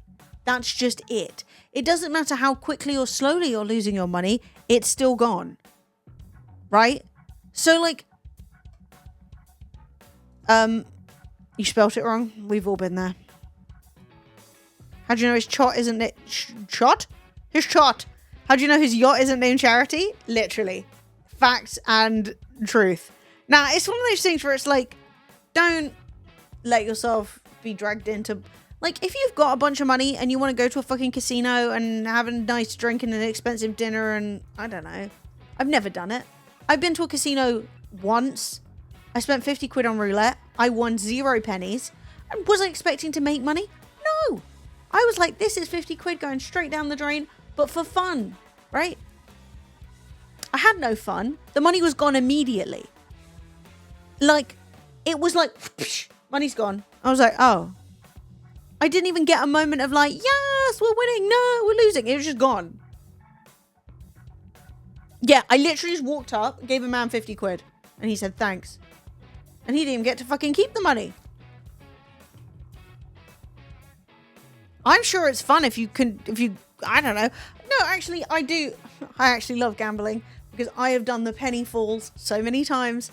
Fucking love a penny fall. Do I ever make money off it? No. But one time I got a Pokemon card. That was great. Do I love an arcade? Yes. Because, sure, I might get a prize out of it. But realistically, the only reason I'm doing it is for the sake of having fun with the game. You know? And, like, the money adds a little bit of drama, a little bit of spice. So I have a plan. Who wants to give me 70 million? If 10 of you give me 7, or 100 of you give me 700k, I promise nothing. But I will give some of it to charity to offset the windfall tax. You know what, babe? No, we do not love gacha games. Neighborhood poker game? At least I know where the money goes. Yeah, but, like, that's the thing, right? As I said, gambling is a valid form of entertainment. If you want to, do it, right? Do it for entertainment. If you are saying... Because, like, my friends sometimes do poker. I never sit down with them. It takes fucking too long. I don't have the patience for it. But like, my friends play poker. They play it for, like, who the hell? What the hell?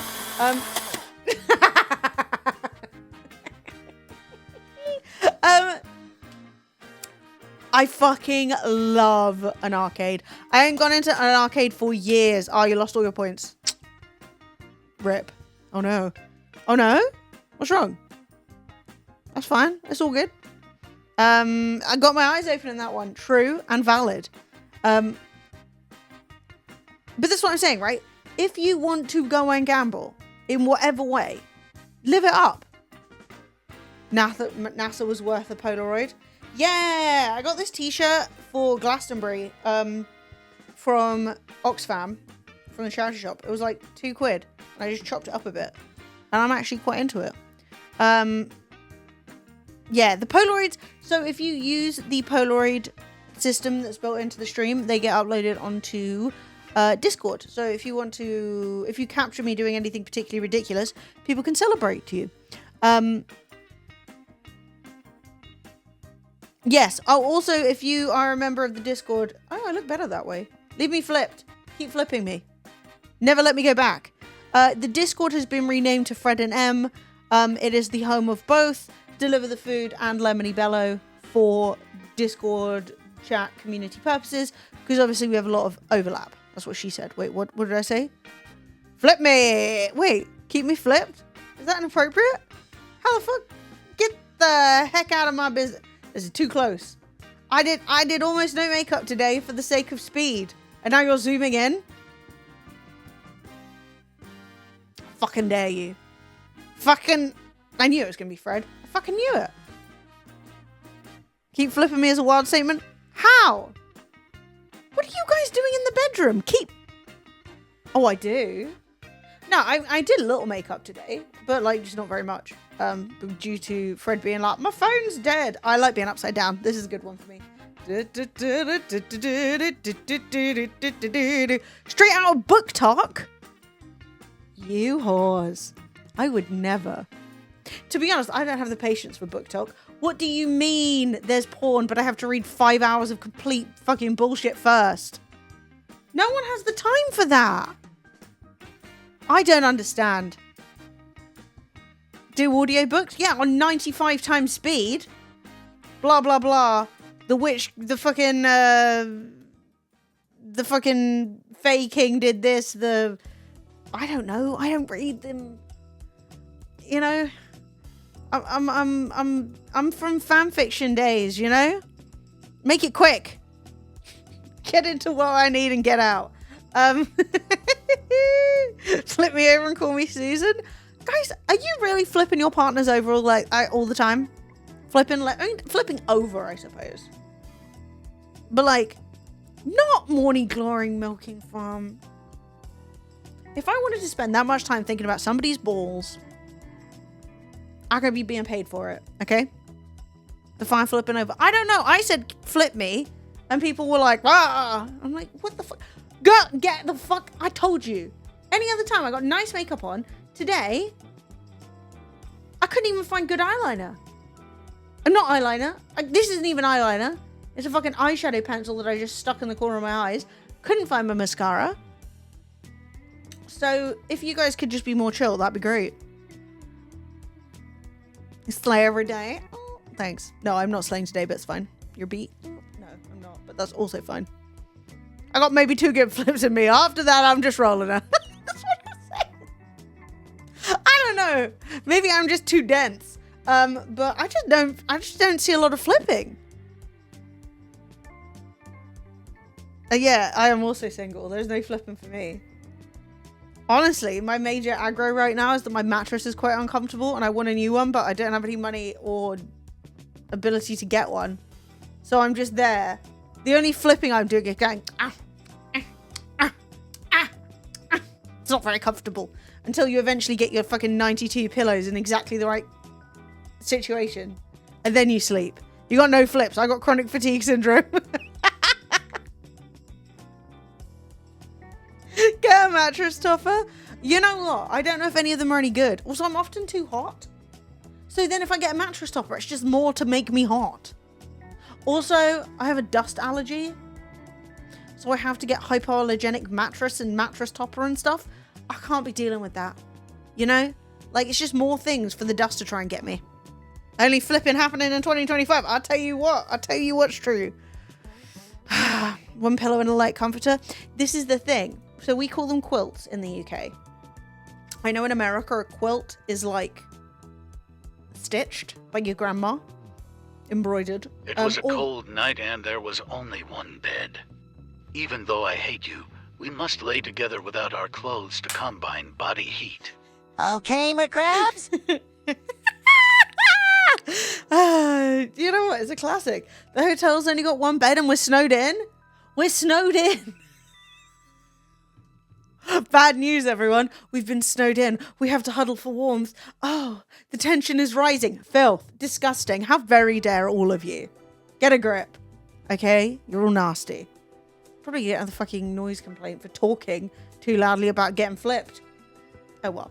Anyway, look, I don't want to know what your grandparents are going to get up to. All right?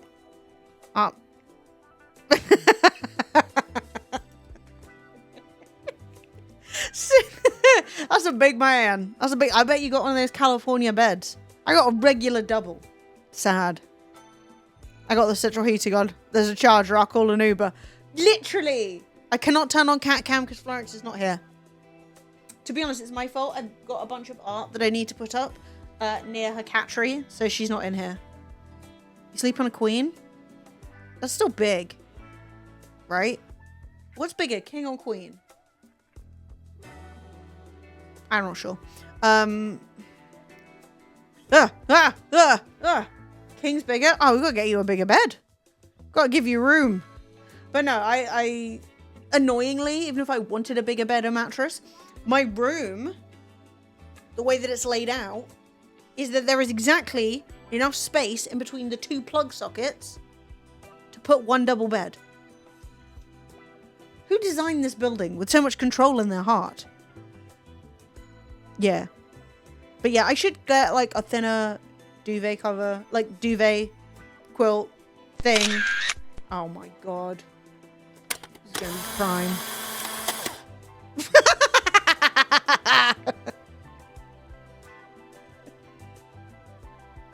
Cause he lives, babe. Cause he fucking lives. I feel you. I feel you.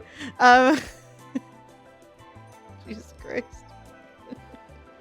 It's fine. I like it. It's for fun. Yeah, so the point being, I can't even get a bigger bed even if I wanted one. But whatever. Who fucking cares? It's only me now. Sleep on a sofa. Mainly because the dogs can't be trusted to be in a room by themselves. That's actually hilarious. That is actually... What the fuck? Your dogs... Could you not bring your dogs into your bedroom and make them sleep at the end of your bed? Or... what?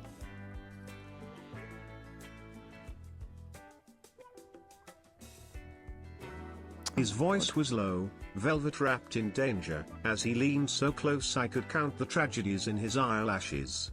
Careful, princess, he whispered, breath ghosting over my lips. Play with fire and you'll beg to get burned.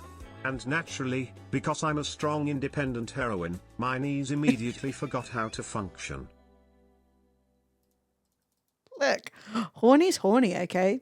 If it hits right for you, let those knees go weak. I've got a very firm knee. Don't start sharp. Should we play a scary game? Do we fancy a spooky dooky game?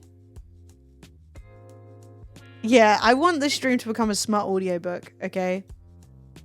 I can't believe somebody in my channel genuinely posted about Morning Glory Milking Farm. You're all perverts. There's a YouTube channel that I watch quite a lot, called Read Rant Review, who covers like lots of different books and basically gives you like a chapter by chapter breakdown of like what happens in the book. So if it's a book you're not actually interested in reading, but you want to hear about it because people have been talking about it, I really enjoy it. And so if I'm like sat at my computer... Careful, princess. Oh, whoa. Yeah, we better all be adults. Yeah, there's no one young here. No, when I say young, I mean like underage, you know? Knees forgetting how to work. Strong independent woman. Malfunctioning robot. Exactly. Now, a lot of these things are not written very well, in my opinion. One streamer I watch will read a viewer chosen page number from a smart book for each new sub. That's such a good idea. Does she have these books in her house? Or does she... I'm assuming it's a woman. I don't even know that that's the case.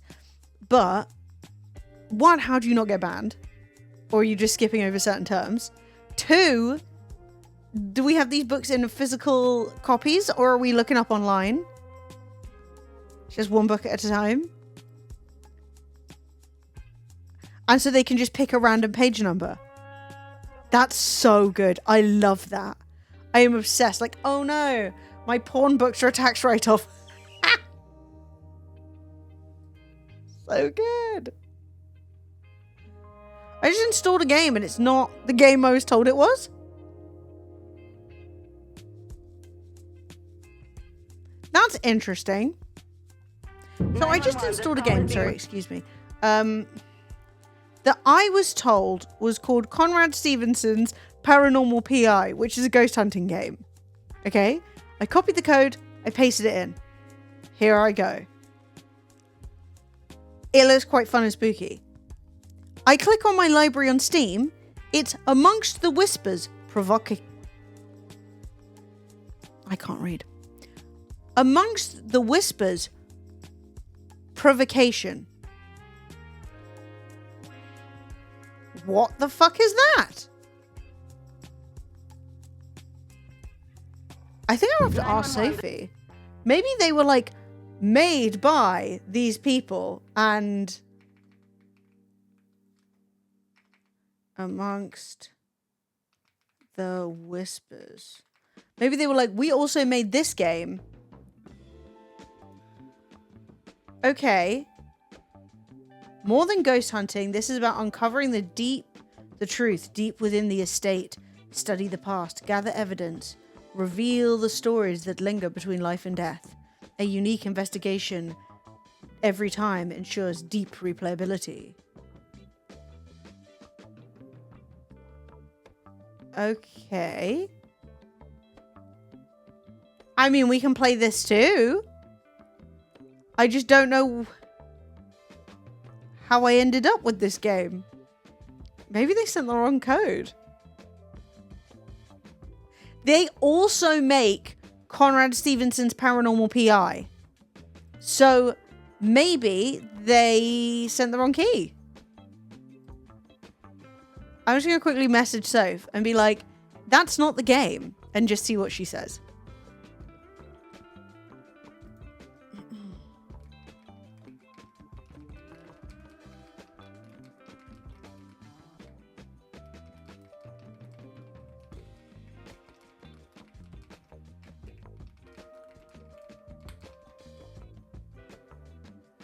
It's really weird.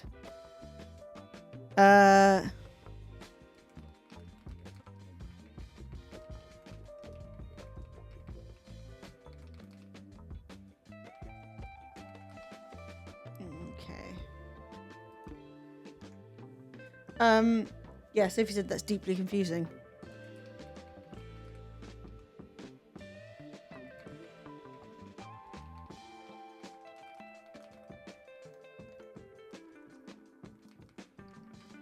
Right, she's gonna have a look. I hate that I have to be up in 2 hours and I only slept for 2. Fuck. You have to be up in 2 hours. But you're in Texas, right? It must be like midday in Texas. What is going on? I'm so confused. Right, I'm going to get a glass of water. And we've got a scary game to try. And we'll see if it's any good. It's not the one I thought I was playing. But it is a ghost hunting one. And so it probably won't be that scary for you guys. And I'll be probably jumping out of my fucking shoes and socks. You work overnight. Oh my god, this is chaos. I feel so bad for you. 2 hours sleep is not good. When you get in there, you're going to sleep so well. Or call in sick. I don't know how well you can do that in America. I know there's a lot of rules.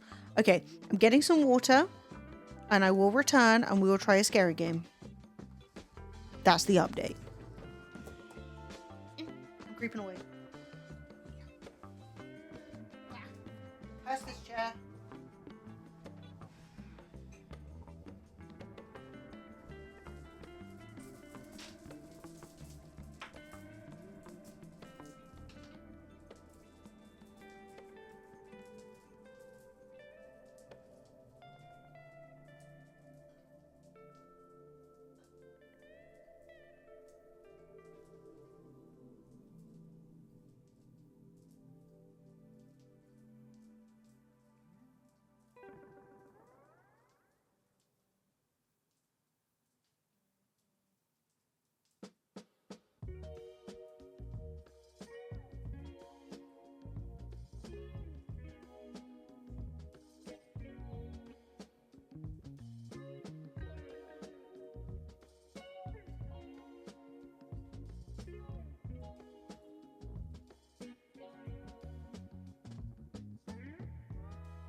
You have to drive an hour each way?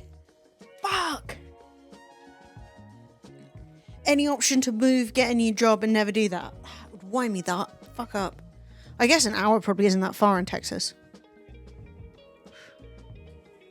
Yeah, because it's the classic, what is it? In England, no, in America, 100 years is a long time, and in England, 100 miles is a long way.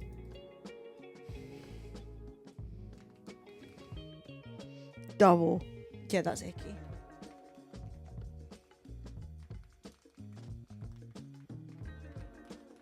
Yo, thank you for the follow.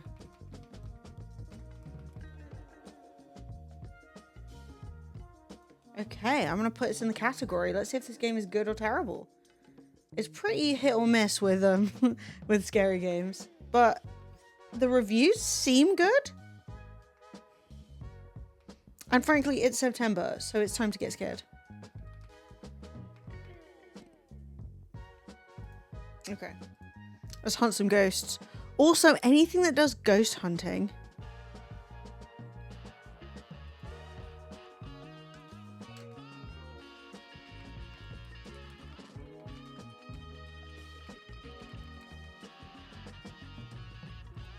Anything that does ghost hunting and isn't... What the fuck was that game made by that guy who's a fucking prick? Don't remember. What was the ghost hunting game that kept making me... Alright, we're turning the lights down to make it spookier. Phasmophobia. That guy. Fuck that guy. He was like being transphobic and stuff. Like, get a grip.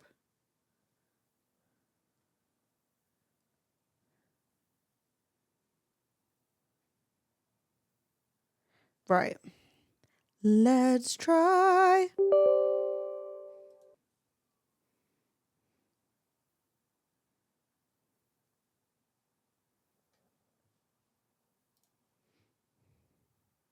I don't know.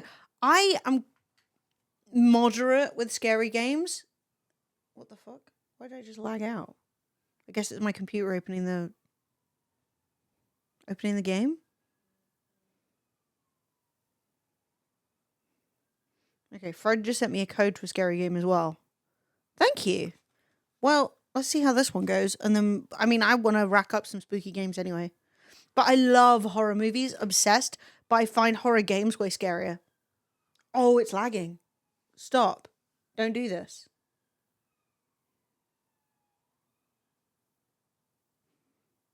Okay.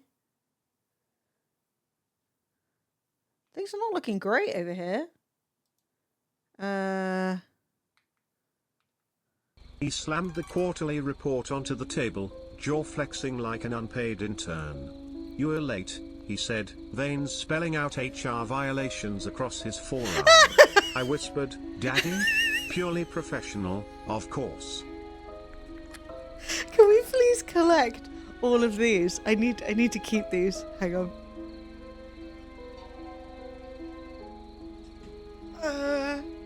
That's so funny. Holy shit. I love horror movies. I'm not a massive fan of jump scares. Like I'll enjoy a jump scare from now, like every now and again.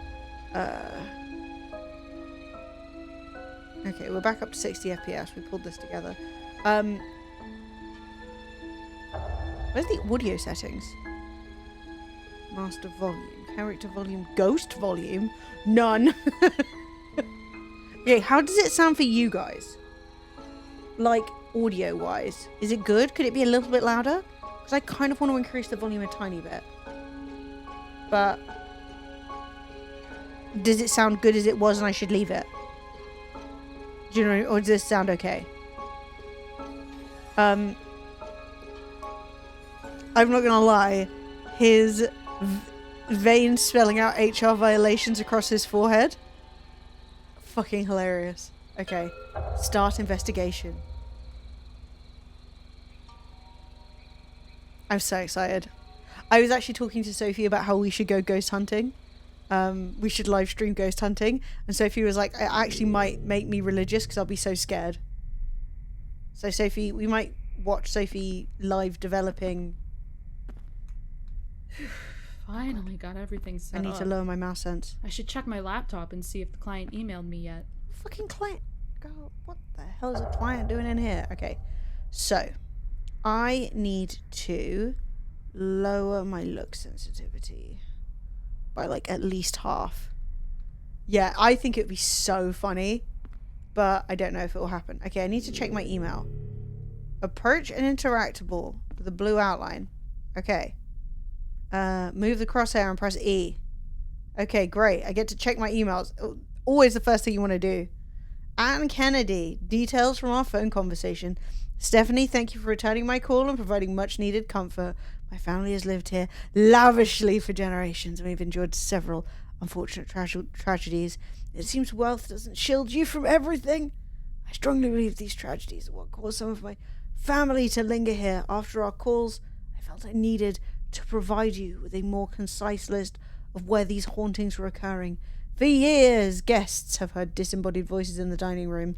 I have also seen an apparition in the hall connecting the dining room to the library. Damn, Anne really wanted to hammer home how rich she was.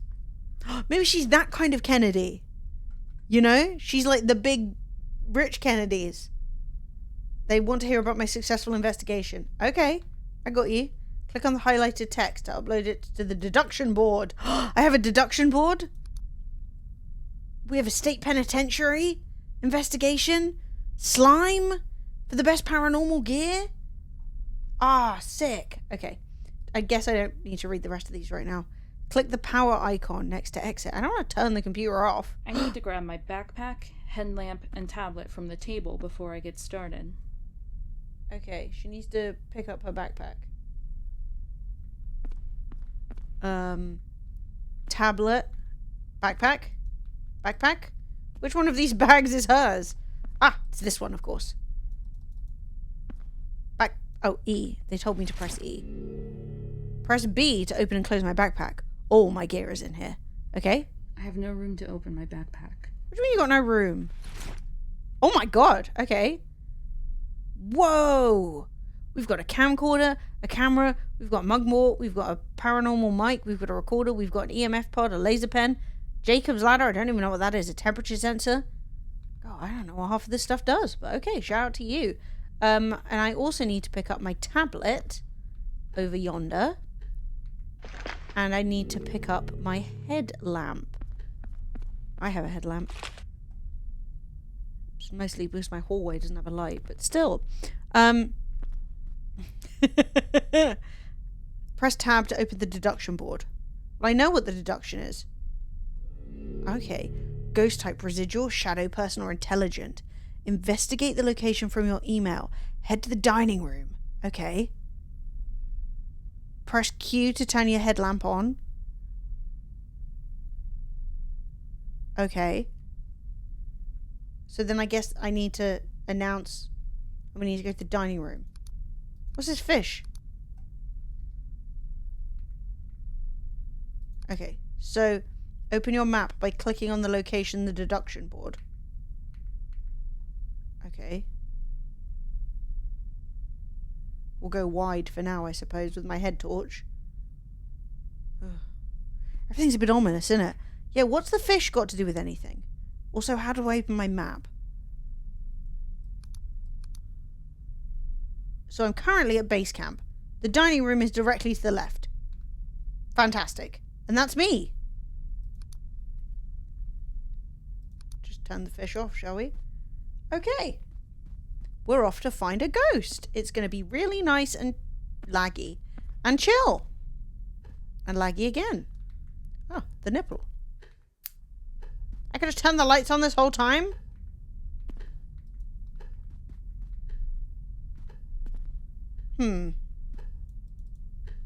Well, that didn't work. What the hell? What's Anne Hathaway doing up there? What's that?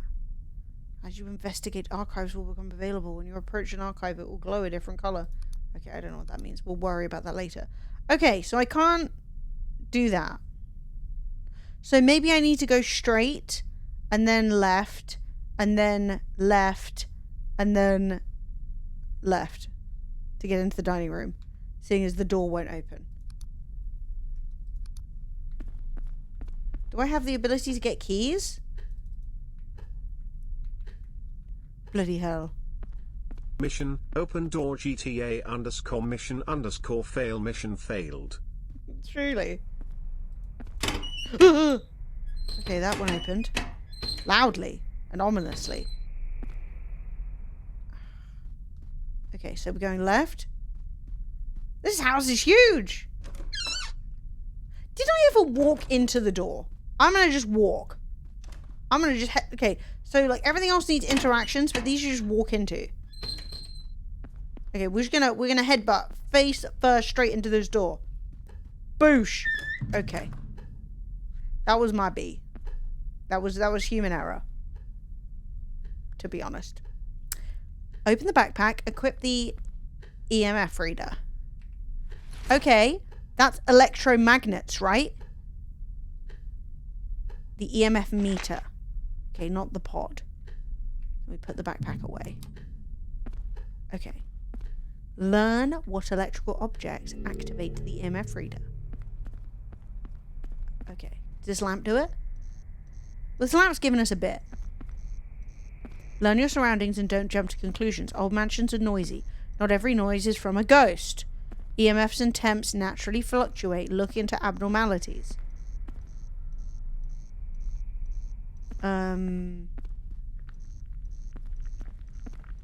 Not much is setting this off, so to speak. I don't like how many statues and... Ooh. Statues and armor. Electrical outlets, lamps, and other electrical devices. There's orbs! These EMF levels are unusual. Are they? Yeah, we're getting some orb MF. Paranormal evidence will make ghosts stronger? What do you mean? These EMF levels appear to be paranormal. Okay, so standing in the orbs. Oh, the orbs are gone. Great.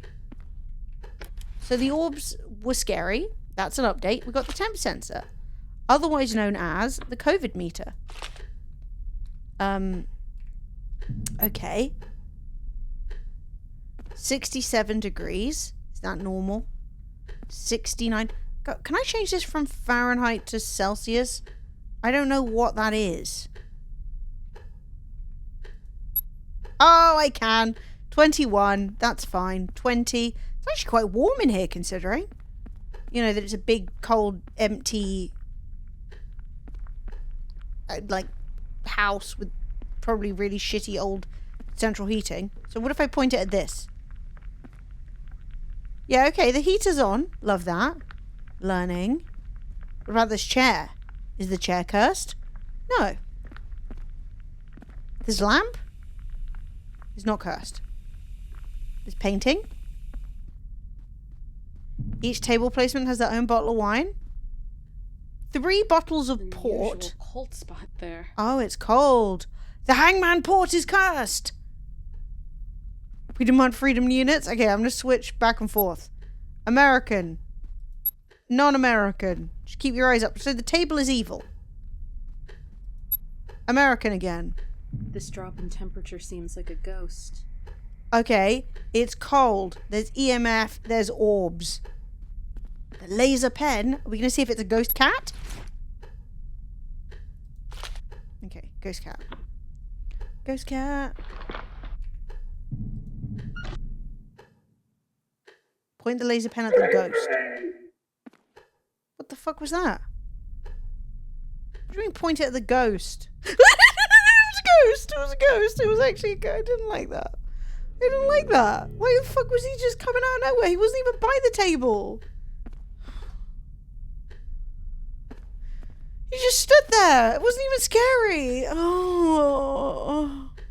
He was just standing like... And I'm like... Bro, if he moved, I'd have shat myself.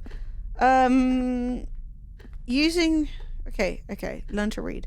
Place the laser pen on the floor strategically. Okay. That seems strategic. It's following me. Don't follow me. Okay, strategy.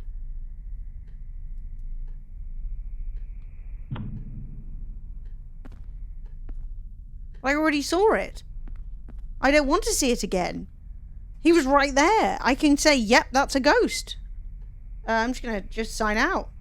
Did my job. Okay, so now we're gonna put the pod down. It's pod time. Learn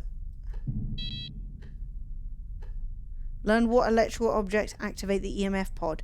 Isn't this the same as the EMF reader, just with noise? Okay, lamp. Not that. Yeah. Dude, I don't want to see a ghost. I just realized I'm playing a ghost hunting game. I don't want to see a ghost. I want the ghost to leave me alone.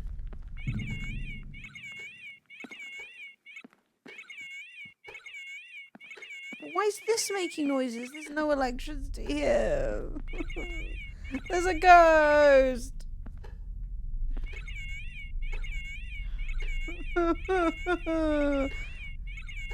Use the EMF pod in the... Look, we've clarified. I've seen him.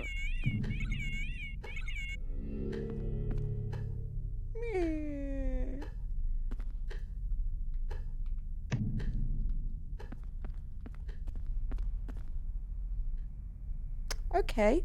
Great. Now I've got to record the ghost too? Man, this is a hell of a thing. Right hand. I'm gonna sage him. I'm gonna mugwort him out. Equip. This device isn't built for my left hand. How do we change hands? Okay, it's a right hand situation. So I could be dual wielding like this. That's good. I like that. I like that. This is well designed. Turn on the camcorder. Okay, if I see a ghost, I'm gonna shut myself. Record a video of the ghost. I don't want to. Who said that? Who did that?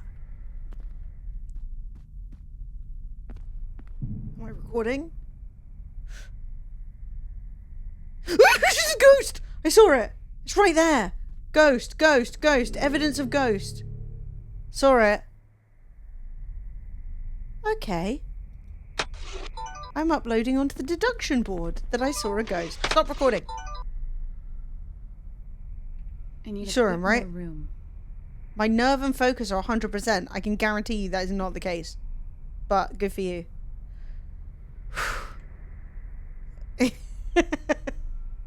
Wait, what did it want me to do? I don't know. It's behind you, literally. Enter manager mode and upload it to the deduction board. So, is that in this? Okay. Upload. Place the camcorder strategically to capture evidence. Oh, tripod, nice. Sick. Ensure your hands are full while investigating. Equipped. Okay, we're gonna continue investigating.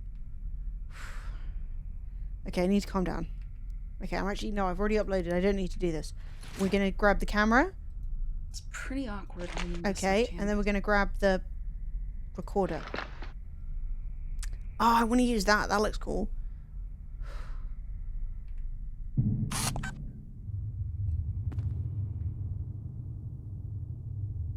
Okay, we're obtaining evidence. We're looking for ghost. Ghost? Okay, we didn't get any ghost that time. But just in case he shows up, keep an eye out, chat. And then left mouse is to record.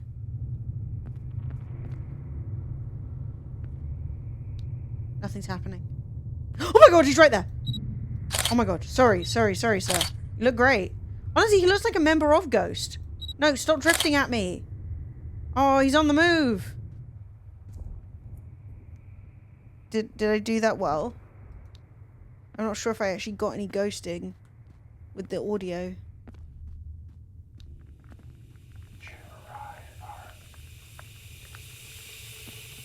Scary sounds, scary sounds, scary sounds.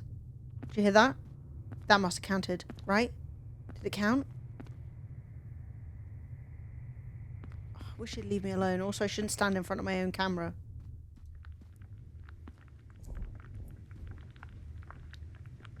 He's eating dinner or something. What's he doing? Get out! Oh my god. It looked like he was noshing someone off. Did you see that? Did anyone else think that?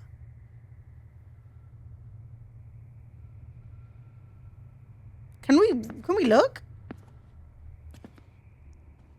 Okay. So we got that one, we got that one, we got that one. Yeah, what's going on here? What's that? It looks like he's getting a little freaky. Which? Licking the plate? Why has he got his hand up like that? Nah. I didn't buy it. I think it was up something sketchy. All this wine? Big empty house? Bustin' makes me feel good. Right, I need to get... So I still haven't obtained any audio evidence, is the issue. But we do need to upload the camera. So we're no longer taking pictures. We're listening for strange sounds.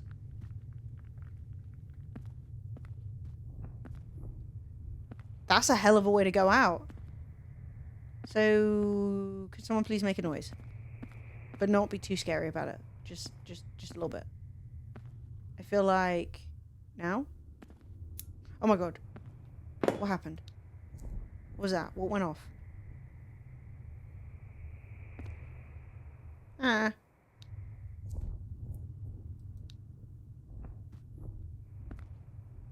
Any ominous sounds? I still don't have a track.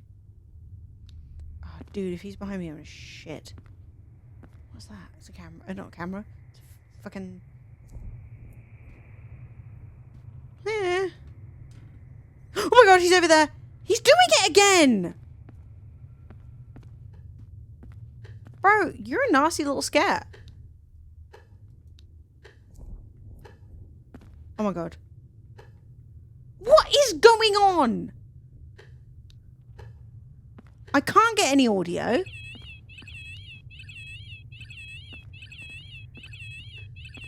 Does this count? I'm telling it to record. Why does none of this count? God damn it. Okay, I need to upload the visual evidence, which I have plenty of. Because he keeps coming in and showing off his freaking skills. Does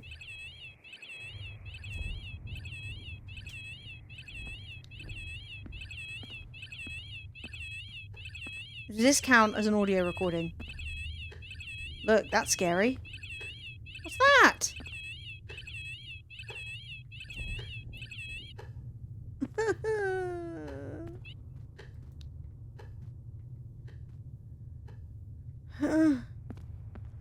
Ghost is literally out here dancing around, but he won't make any noise. Or I can't capture it. Did I get audio evidence? Obtain audio evidence. Yes! I don't even know what it was. We got a track. I heard something crackly. Great. Okay. We've got to go into management mode. Upload. Okay, yeah, that's scary. Okay, it's scary, it's scary. I get it, I get it. Have you uploaded? Okay. Now just got to upload one of these. Great. We'll upload that one. We can upload this one. That one's shit. That's nasty. Great. Really got some details there. Use... What's that noise? Okay. Use a provocation. Open the provocation window by pressing F. Once the provocation has been selected, the focus meter will begin to fill. Okay. Understanding details about provocations. I don't even know. He's right there! What's he doing? He's spanking ass! Did you see that? He's right there! Go. Okay. Who? Anyone who wants to talk, can you show yourself how many people are there other than me? Anyone who wants to talk? Anyone here who wants to talk?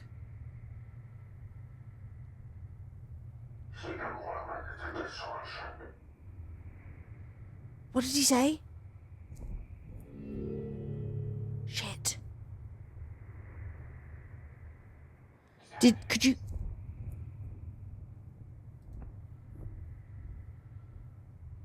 Were you murdered? What's keeping you here? What was I saying? Am I losing my nerve? What the fuck was that?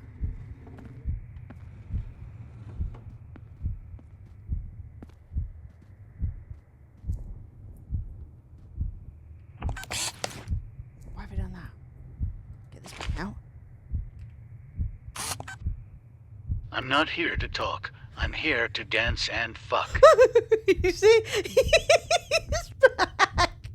He's back! He's a little freaky. Hey, dude. No, don't get... What is going on? I don't understand. Okay, we're gonna provoke him some more. When? When did you live here? Do you know when you passed? Do you know when you passed?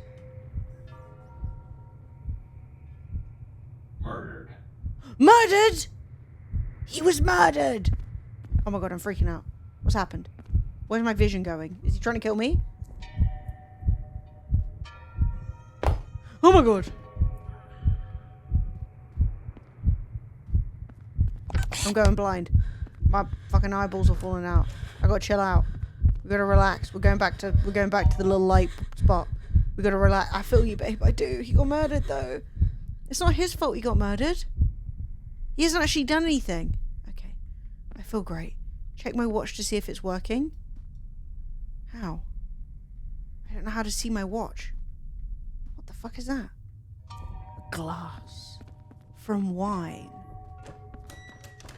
Hey bro, sorry, I had to go and have a little panic attack, but I'm back. We can carry on chatting. How do I look at my watch? So the watch is on my left hand, so maybe if I just click my left hand, click my right hand. F. How do I see my watch?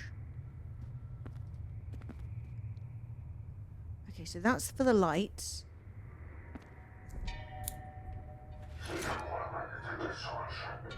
What did he just say? I think I might need to turn this up. He's quite rumbly, and my speakers are not handling it very well. He said something, though.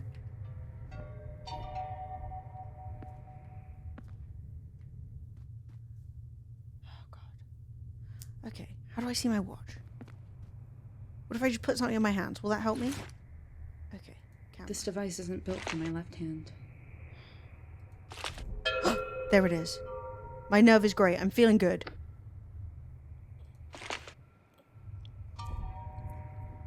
I think. There's now a dot. There isn't because I ran away to calm down because I was freaking out. Let's ask him another question. Why? Did you end your life? He literally said he was murdered. Use your brain, woman. Go. What was it? Don't ask him that.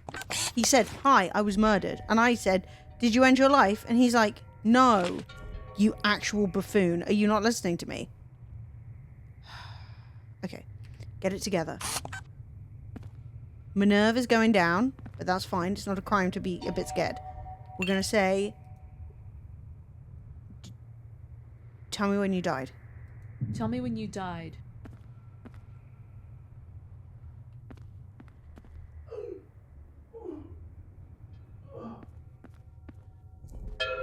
What was that? Bing bong, bing bong. Collect evidence after provoking.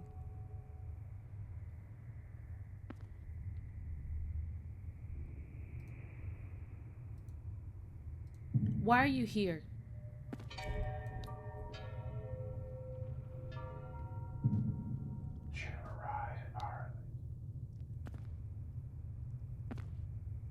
Okay. Obtain... Okay. I'm scared.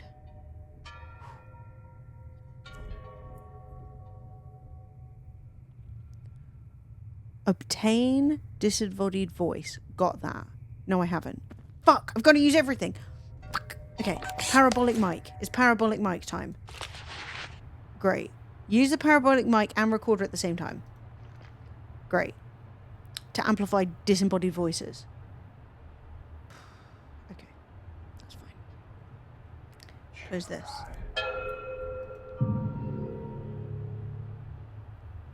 Okay, I got some more disembodied voice.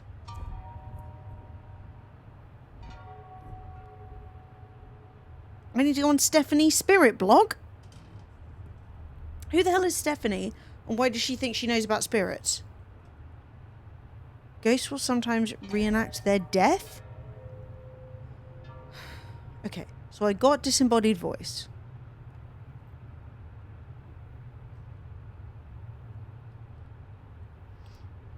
Obtain visual evidence. So do I need to put one of these down and then get the camera out? Or do you think it's going to get recorded there? Okay, let's just try with what we got and we'll go from there. So we'll go here, then we're going to provoke him to show himself. What? Well, he already said he was murdered. Do you want me to leave? Want me to leave?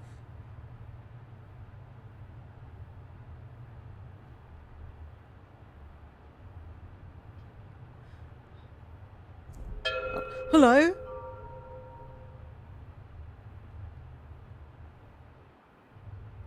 Do you want me to leave?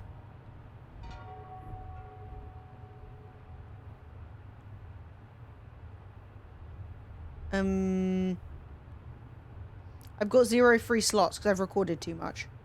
Cool. Cool. And he didn't show up. Okay, we're going to swap one of these. We got audio.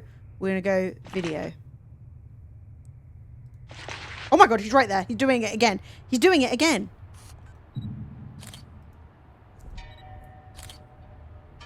Okay. Review fallen. Oh my god. Okay. Right. Ghost must be level 5 to release them. Listen for the chimes. You must have the appropriate relic in your hand. Place Jacob's ladder. Go. What's that? Relic? Review fallen apple and upload any family member who... What? I love how he's doing dirty dance and he's like, no, I wasn't doing that. Yes. Okay, everyone is freaking me out. Review fallen apple and upload any family member who tragically died to the deduction board. Okay, so then we'll get a hobby for him. I think we already know what his hobby is. So then once we've got a hobby for him, we'll be able to pin down what we need to use, maybe? Okay, hi. Here we are. We're going to engage with this. Fallen apple. Who's dead? Well, they're all dead, aren't they? Who got murdered?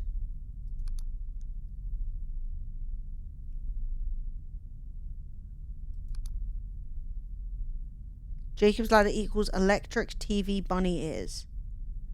Oh my god, I have it in my bag, don't I? Wait, I do have Jacob's ladder, right?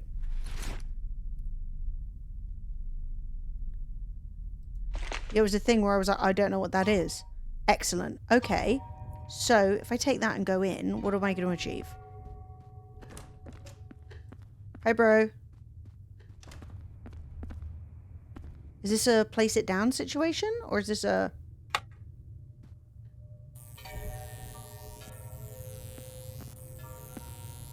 Oh, that's cool. Anyone else want to lick that? I want to lick it.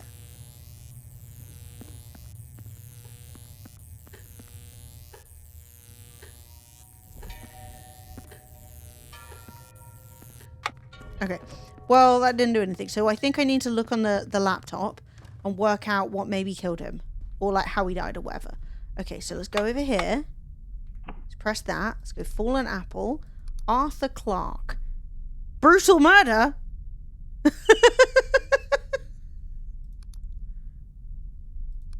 Okay, so it seems like it might have been Arthur Clarke. Brutal murder at a estate. In the case that provides the basic human fear of encountering horrors in one's basement extends to the elite.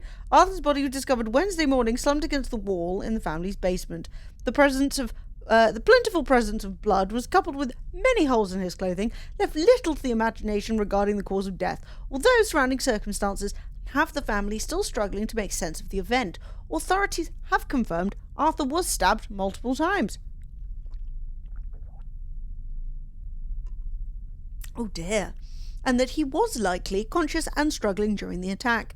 The time of the incident is estimated to be late at night or early morning. Curiously, no members of the household have been able to confirm Arthur had been to bed that evening. I think we know what Arthur was up to, suggesting he may have been having some sleepless nights. Brutal_murder.jpg. Iconic. Despite reportedly going to great lengths to figure out the identity of the vicious killer, leads remain elusive to investigators. Tangible information has been scarce on that front. A couple of reports suggest Arthur had fallen out of favor with some of the members of his family due to a series of damaging decisions. We know what that was. Though authorities state those have not been substantiated enough to be regarded as being anything as beyond the realm of conjecture. I see. And he enjoyed booze. He loved distilling alcohol, but he was most fond of brewing gin. This was undoubtedly due to his love for London dry gin. Over the years, he developed a recipe consisting of juniper, rye, and barley. Fuck, I could well have a gin and tonic now, using the steep and boil method of distillation, developing what he felt was the perfect London dry gin. Whenever having a party at the estate, he would always have bottles of his proprietary gin for the guests to savour. The ballroom, as shown here, has been a spot for countless parties over the generations. Thousands have danced on these floors. I know what they've done on those floors. Okay, so Arthur was a fiend, a cad, a booze hound, and a lover of oral pleasures. And I support you. Oh, okay. Great. Did I not review it? Why is it still telling me to do it? Come on, tutorial, free me of this hell. I fear it might have been. Yes, I think you could be right. Hang on, let's go back here. Fallen apple. Do I need to say, yes, it was Arthur? It was hella Arthur. Upload. Okay, so we're confident it was Arthur. Tribute of life. Tycoon's appendicitis leads to death. Obituary. Wealth can't cure consumption.jpg and fisherman.png. How lovely. Well, we know who it was. We know what happened to him. Let's check the ghost types. A residual ghost is a type of supernatural phenomenon where an apparition or other paranormal activity repeatedly occurs in the same location, seemingly without any awareness or interaction with the living. Unlike intelligent or shadow ghosts, residual ghosts do not respond to external stimuli or attempts at communication, so he's not one of those. Shadow ghost. A shadow ghost is a type of paranormal entity characterized by its dark, shadowy appearance, often seen as a silhouette or indistinct form. Unlike other ghost types, shadow ghosts have features that are difficult to observe and they're usually perceived as an obscure shape. Well, it's not that. Intelligent ghost. An intelligent ghost is a type of paranormal entity that demonstrates awareness and ability to interact with the living and its environment. Unlike residual ghosts, which are like recordings of past events, intelligent ghosts are believed to possess consciousness, enabling them to respond to questions and exhibit purposeful behavior. These entities often retain aspects of their personality and memories. All of these things we know are true about poor Arthur, about their previous life, allowing them to communicate through various means, such as EVP, electronic voice phenomena, physical manifestations, or direct impressions on sensitive individuals. I am sensitive and I'm gonna have a cry. Intelligent ghosts are often encountered in places with personal significance to them, and their interactions are generally aimed at conveying messages, seeking help, or simply making their presence known. Okay, so he is that kind of ghost. Provocations. Okay, well, I don't care about that. I'll read that later. Let's go. So, match the location symbol with an uploaded suspect on the deduction board. Based on the paranormal evidence, review your suspect's cause of death and hobby. Highlighted phrases in the hobby archives. Things they maybe still do. Just press something. Oh, what have I done? Stop. Ah. Everything's getting scary. I'm going back over here. Okay. So we're gonna do this. We've gained info. Arthur Clarke. He's hella ghostly. What? I don't know what these mean.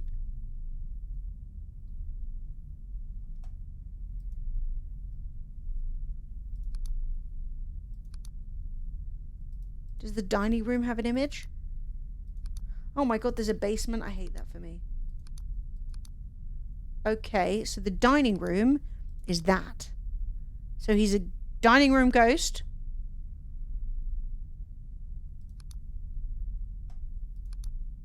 He's an intelligent ghost. Dining room? Have I done that? I did. Can you hear footsteps? Ugh.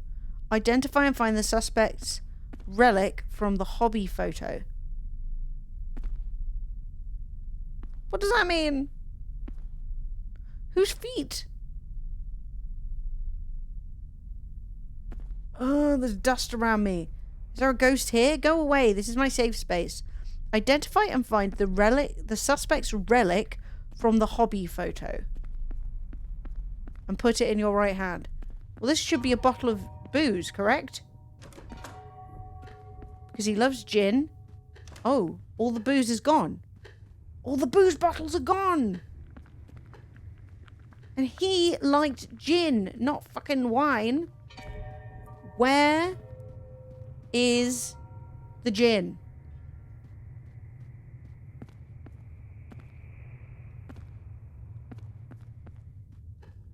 Mama needs some gin. They took all the booze off the table. Gin? Oh my god, there are so many bings and bongs and I'm getting scared and there's no gin. Check your bra. How dare you? Got fucking Monster Energy. I need gin. Oh my god, it's lagging.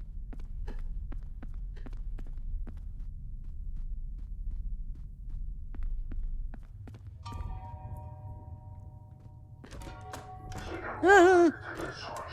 Shut up! I'm trying to find the gin. Where have you put it all? What kind of party room doesn't have an alcohol stash? All the bottles are off the table. Okay. What can I interact with? Is it in the big vase? There's so many noises.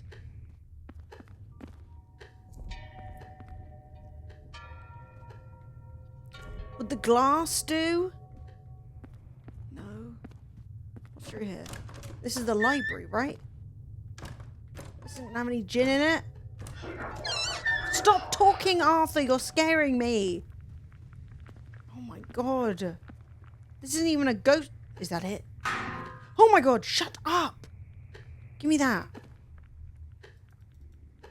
Give me this. Stop bonging. Arthur. Where the fuck is your alcohol?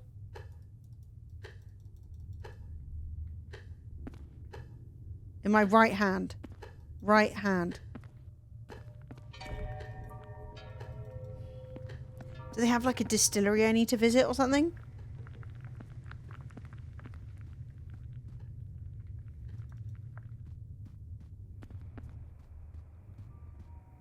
Oh, you've pissed me right off, Arthur. I don't know what you want from me.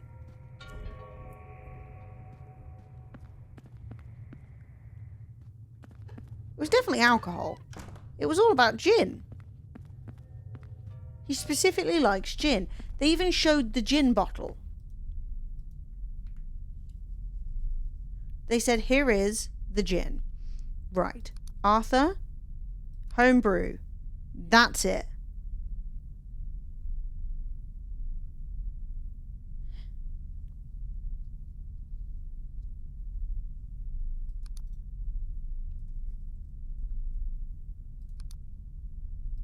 Dancing.png, so it's her shoes. So we know what we're looking for. It's a bottle of gin. Then I need to hold in my right hand.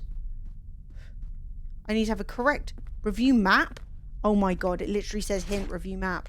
Go, you need to learn to read. Where's the map? Here. Deduction board. Where's gin?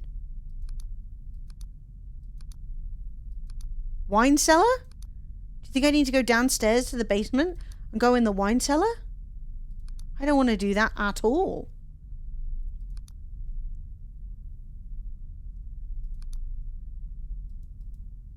Like, not in the least.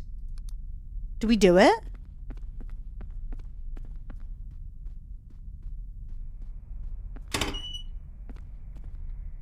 Because I'm not looking for wine, I'm looking for gin. Where's the gin cellar? Oh, I hate it. Let me be free.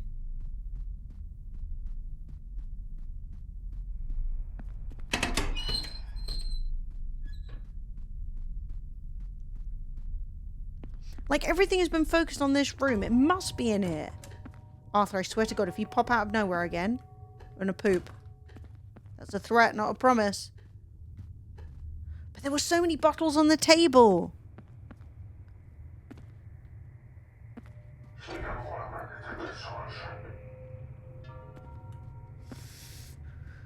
No, I think Sophie just couldn't read. I think they said, we also made this game. And Sophie was like, great, you got a copy of this game. And I was confused because it was kind of old.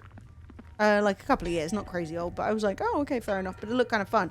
I fancy something spooky today. So the real question is, do I need to attend to the basement? Okay, so there's some stuff under these chairs. There's a mug down there. What we're looking for is a specific bottle of gin that kind of looks like a bottle of Jack Daniels, which is not really usual, but that's okay. And we're looking for the bottle. Shh. Arthur, you're stressing me out. We're looking for the bottle so that then we can cast him out.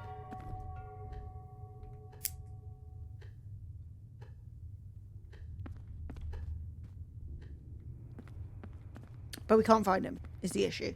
We don't know where the bottle is.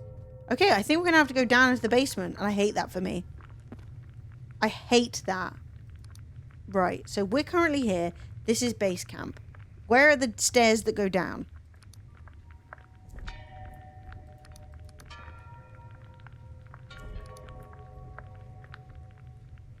I don't think that can be it, because like it's not even clear how I get there.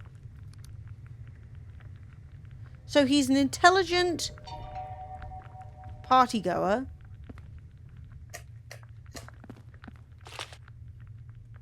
Okay, so I can pick that up, but that isn't what he needs. Arthur, get a grip. Jesus, everybody calm down. Never heard so many noises in all my life.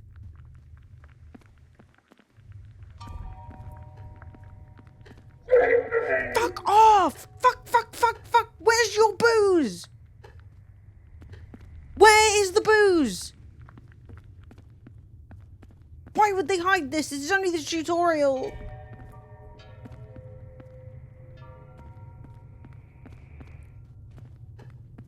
It's just not in here.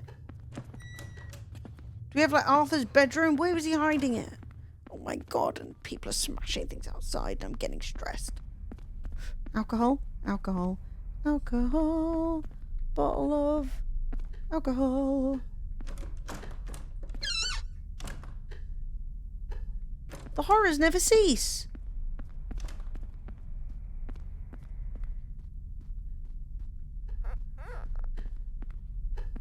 Oh, I don't care how rich you were. This house sucked from day one. And you should not have lived here. But yeah, to cast him out, I need to get a bottle of his favourite booze. And I cannot find it. There were loads of bottles on the table. And then they vanished. You're scary.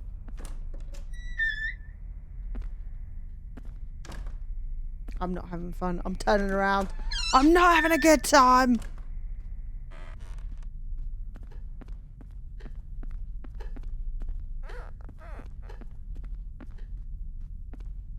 I need someone to look this up. Where the fuck is Arthur's gin?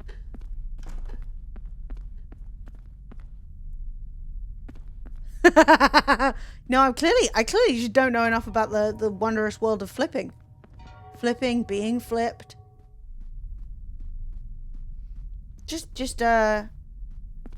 And just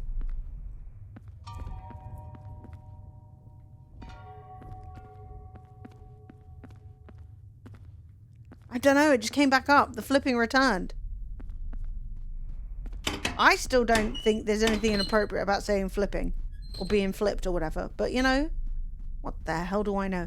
There are so many stairs that go up, none that go down. Fucking booze! This is what I need. Give me this. No, this is port, and this is champagne. I need gin. Over here. Champagne. We found it! Give it here. Yes! It was in a different room for some reason. I'm the best in the fucking world. 360, no scope that ghost.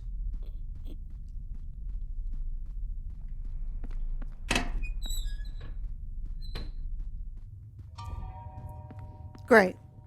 Find the ghost location with Jacob ladder placed on the ground. I don't need to look! He's there! He's right there! Spanking ass!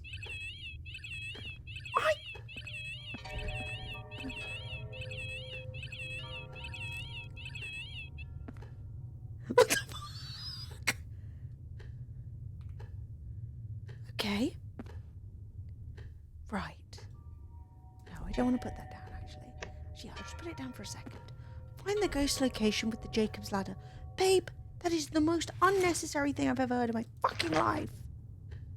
He's right there! Right there. Find the ghost location. Where could he fucking be?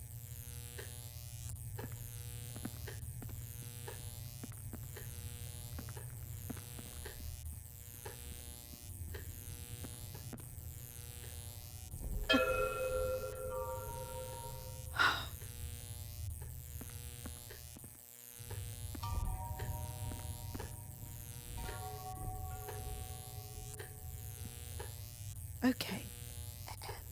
Find the ghost location with the Jacob's ladder. Arcs normally climb the ladder. Arcs will spark at the top of the ladder near a releasable ghost. Now, did anything just happen? What the fuck is going on? Here's a 20k residual ghost. No, he's a fucking 9k intelligent ghost. How do I change that? How do you change what setting it's on?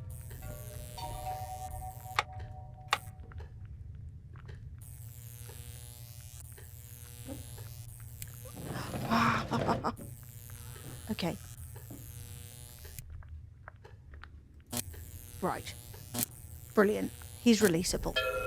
We know where he is. He's always fucking here. We've worked it out. Refer to the deduction board to identify the ghost. Arthur!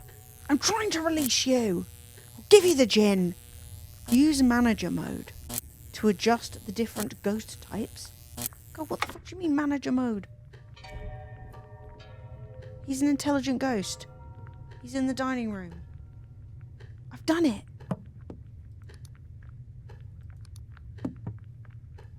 Okay, here we go.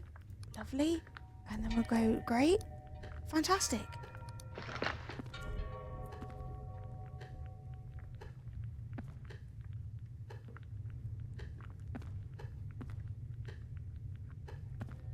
What the fuck? What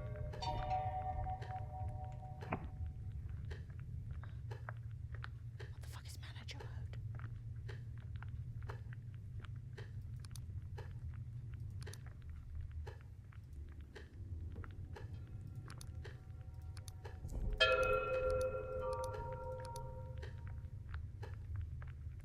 Okay.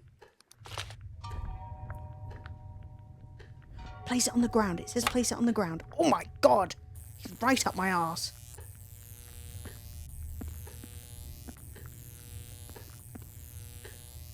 Ooh. Arthur, stop talking. You're stressing me out.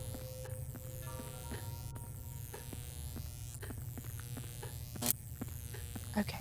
So let's just pop. Not you. Oh, fuck. Okay. This on the ground. No, we'll turn this on. No point in placing it when it's off.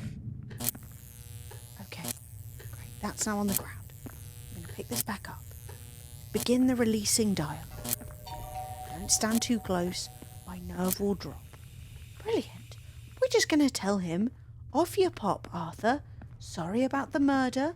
I hope it looks like you had fun before then, though. So we're going to press F. We're going to release him. Arthur Clarke. What do you mean, what were you doing? Arthur Clarke? You gin brewing. You were murdered with a knife. What was I saying? Arthur Clarke? Wait. What was I gonna say? Am I still too close to the ghost? I'm all the way over here. He wants it warm, maybe. Arthur Clarke. What was I doing? What's wrong? Do I have dementia? I've selected all the ghost stuff. I've got to release him. Release. Fucking clockmaking? So... What was I doing? What have I done wrong? Bro, get released. Do I need to be a bit closer? Am I not holding the booze? Let's hold the booze. Let's pick the booze back up, just in case. Give me that. Stop bonging. Okay, let's do it with the booze in my hand. I think that's going to help. I think that's going to really, like, set me up for victory. So we're going to go F. Release. Arthur Clarke. I would like to acknowledge the presence of Arthur Clarke. Yep. Who loved brewing I gin. found this bottle of gin. It smells wonderful. Did you distill this bottle of London Dry? Would you like me to pour us a glass? Mm-hmm. Wait. Sorry that you were murdered with a knife. What do you mean, what were you going to say? He was murdered with a knife. I was doing so well. Murdered with a knife. What was I doing? Are you telling me that even though I read the thing that said he was murdered with a knife, he wasn't?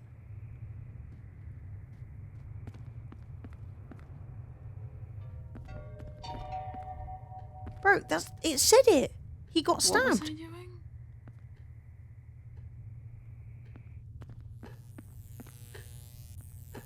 Oh my God. Arthur, well, how else did you die? Were you choking on that thing? Is that what happened?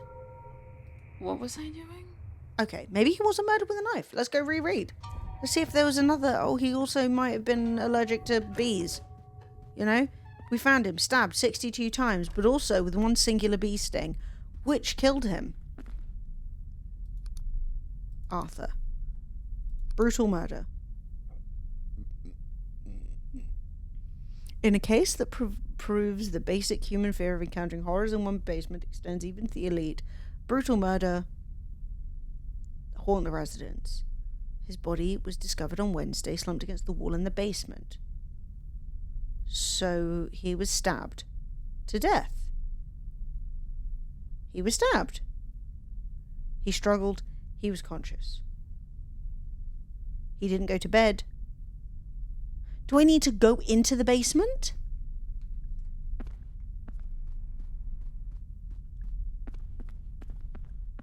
Like, Arthur, I will do anything I can to help you find peace.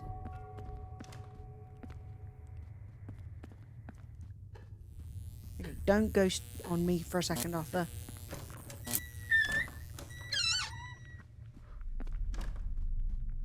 Is this the basement? Am I going? That's a toilet. It's quite a modern toilet, to be honest. Jesus, that plant just scared me. Oh my God.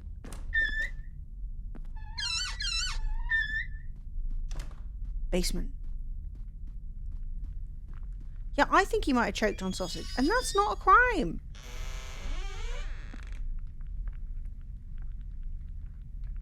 Take me down.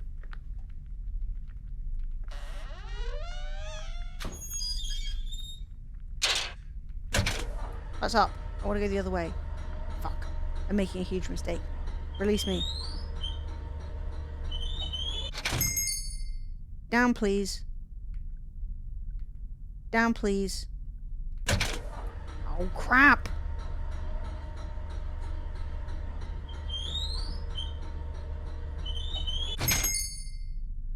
Well, if I go all the way to the top, it'll surely have to start taking me down. Okay. Maybe I need to go to where, because that's what I'm thinking is maybe I need to go to where he was stabbed. And then once I reach that place, then he will be at peace, which we know is in the basement. Probably just off to get... No! This is so annoying!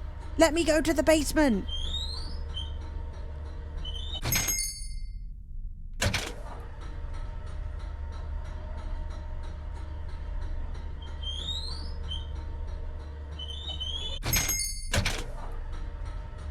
He died doing what he loved. Because they specifically said he was killed in the basement, but he usually hangs out in the dining room. Okay, so wait, what if I've made a mistake somewhere else? So, like, what if we go here, locations, dining room, ghost type. Is there like a logo that means basement?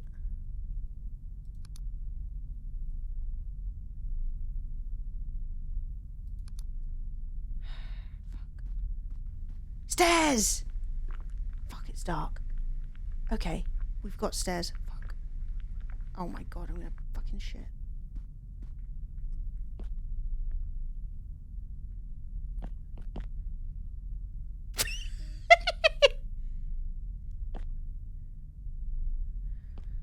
Shout out to this mouse. Oh, it ran. Cutie. I don't like this at all.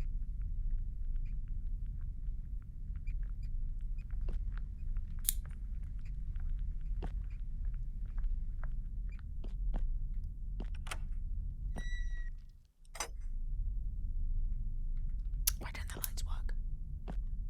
Boiler room. Milk. Okay.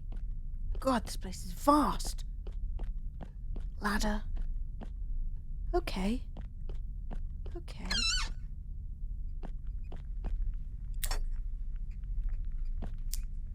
Make this light work, you bitch. Fucking mice everywhere. There's literally no need for this area to be so spooky. What's making that noise? What the fuck is that? Okay, that mouse actually got me that time. A light. Oh, bless up. Love this. Okay, I'm just walking circles in a scary basement. Where's the wine cellar? Oh my god. Oh my god, no! I'm hating. Hate. Go back on, lights.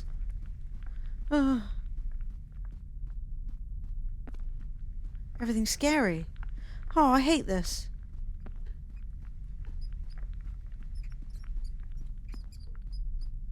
Oh, the light's back. Oh, bless up.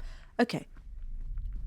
Let's see if we can find the wine cellar. These mice are so cute. Wine. Wine! Okay, so this is where Arthur died.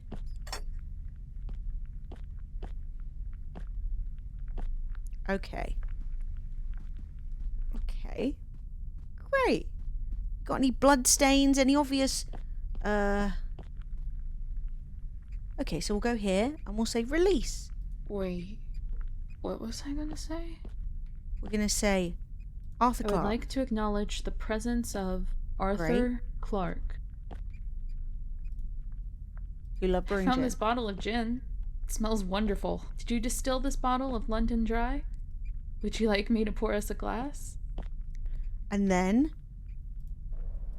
I was disgusted learning about your horrible murder. Being stabbed so viciously in your own home and left for dead. It's awful. And the police could not apprehend a suspect. I understand why you linger. The desire to be avenged will go on till your soul faints. Let these feelings go. It's okay to pass on and be at peace.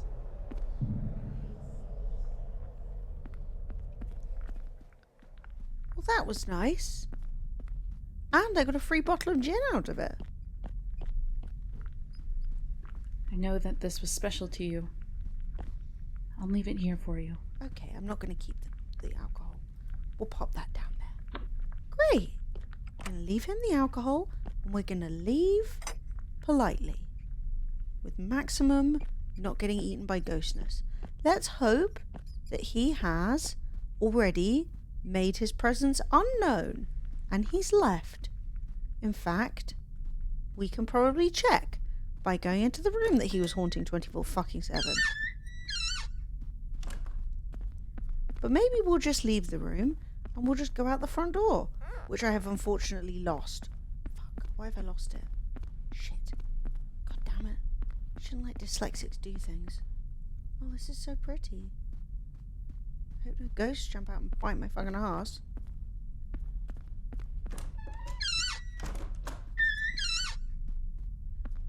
I'm not having fun. Let me out. Mama got lost. Okay, this is where Arthur used to be.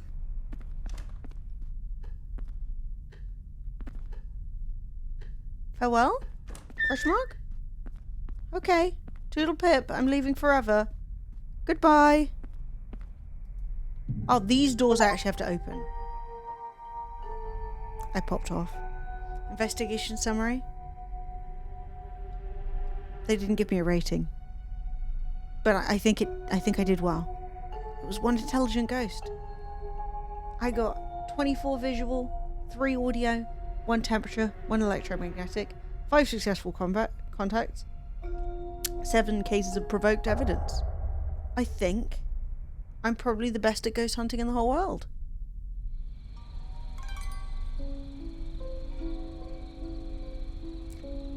Quite random though that you finish the tutorial. Rather than putting you in the next place, it just takes you back to the menu. And then you have to... That's very random. Like, I don't know if I'm going to do another one right now. Time to investigate at Magnificent Drive. Magnificent Drive? Okay, so it is... Because I was like, oh, why would they make this big house if not... Yeah, I was like, why would they make this big house if I'm only going to spend time in, like, 2 rooms? But then... Oh, look. Arthur used to be in here. And it's not even haunted anymore, probably. Yay! Look, the normal amount of bottles are back on the table. Aww.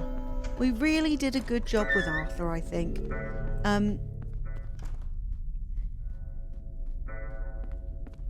So... I guess I have to walk around and find myself another ghost. I've gone to heaven. Yes.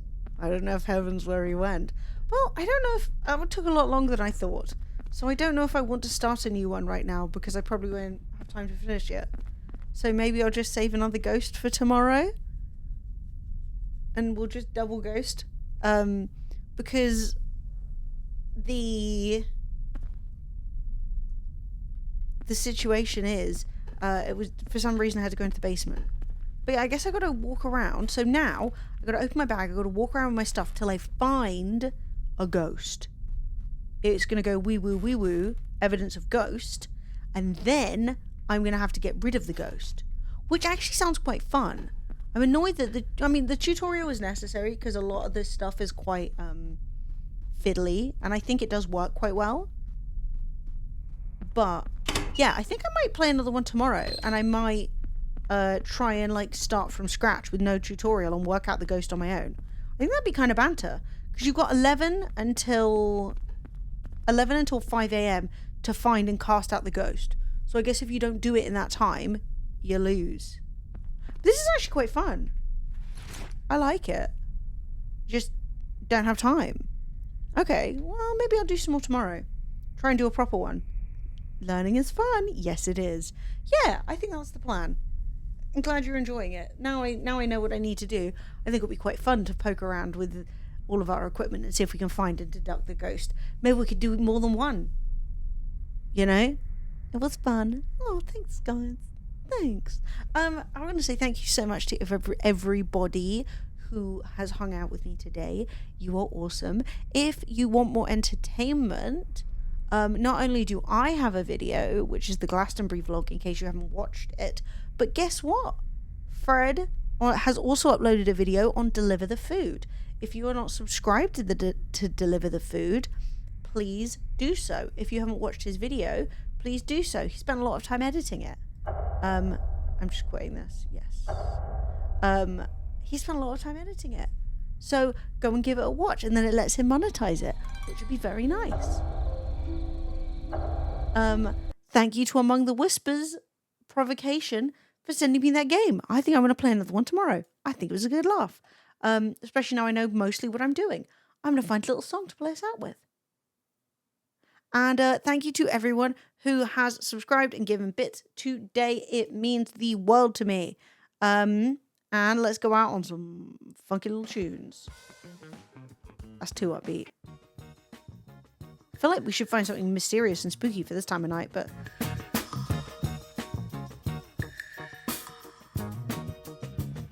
It has been a pleasure. I will see you tomorrow. Bye!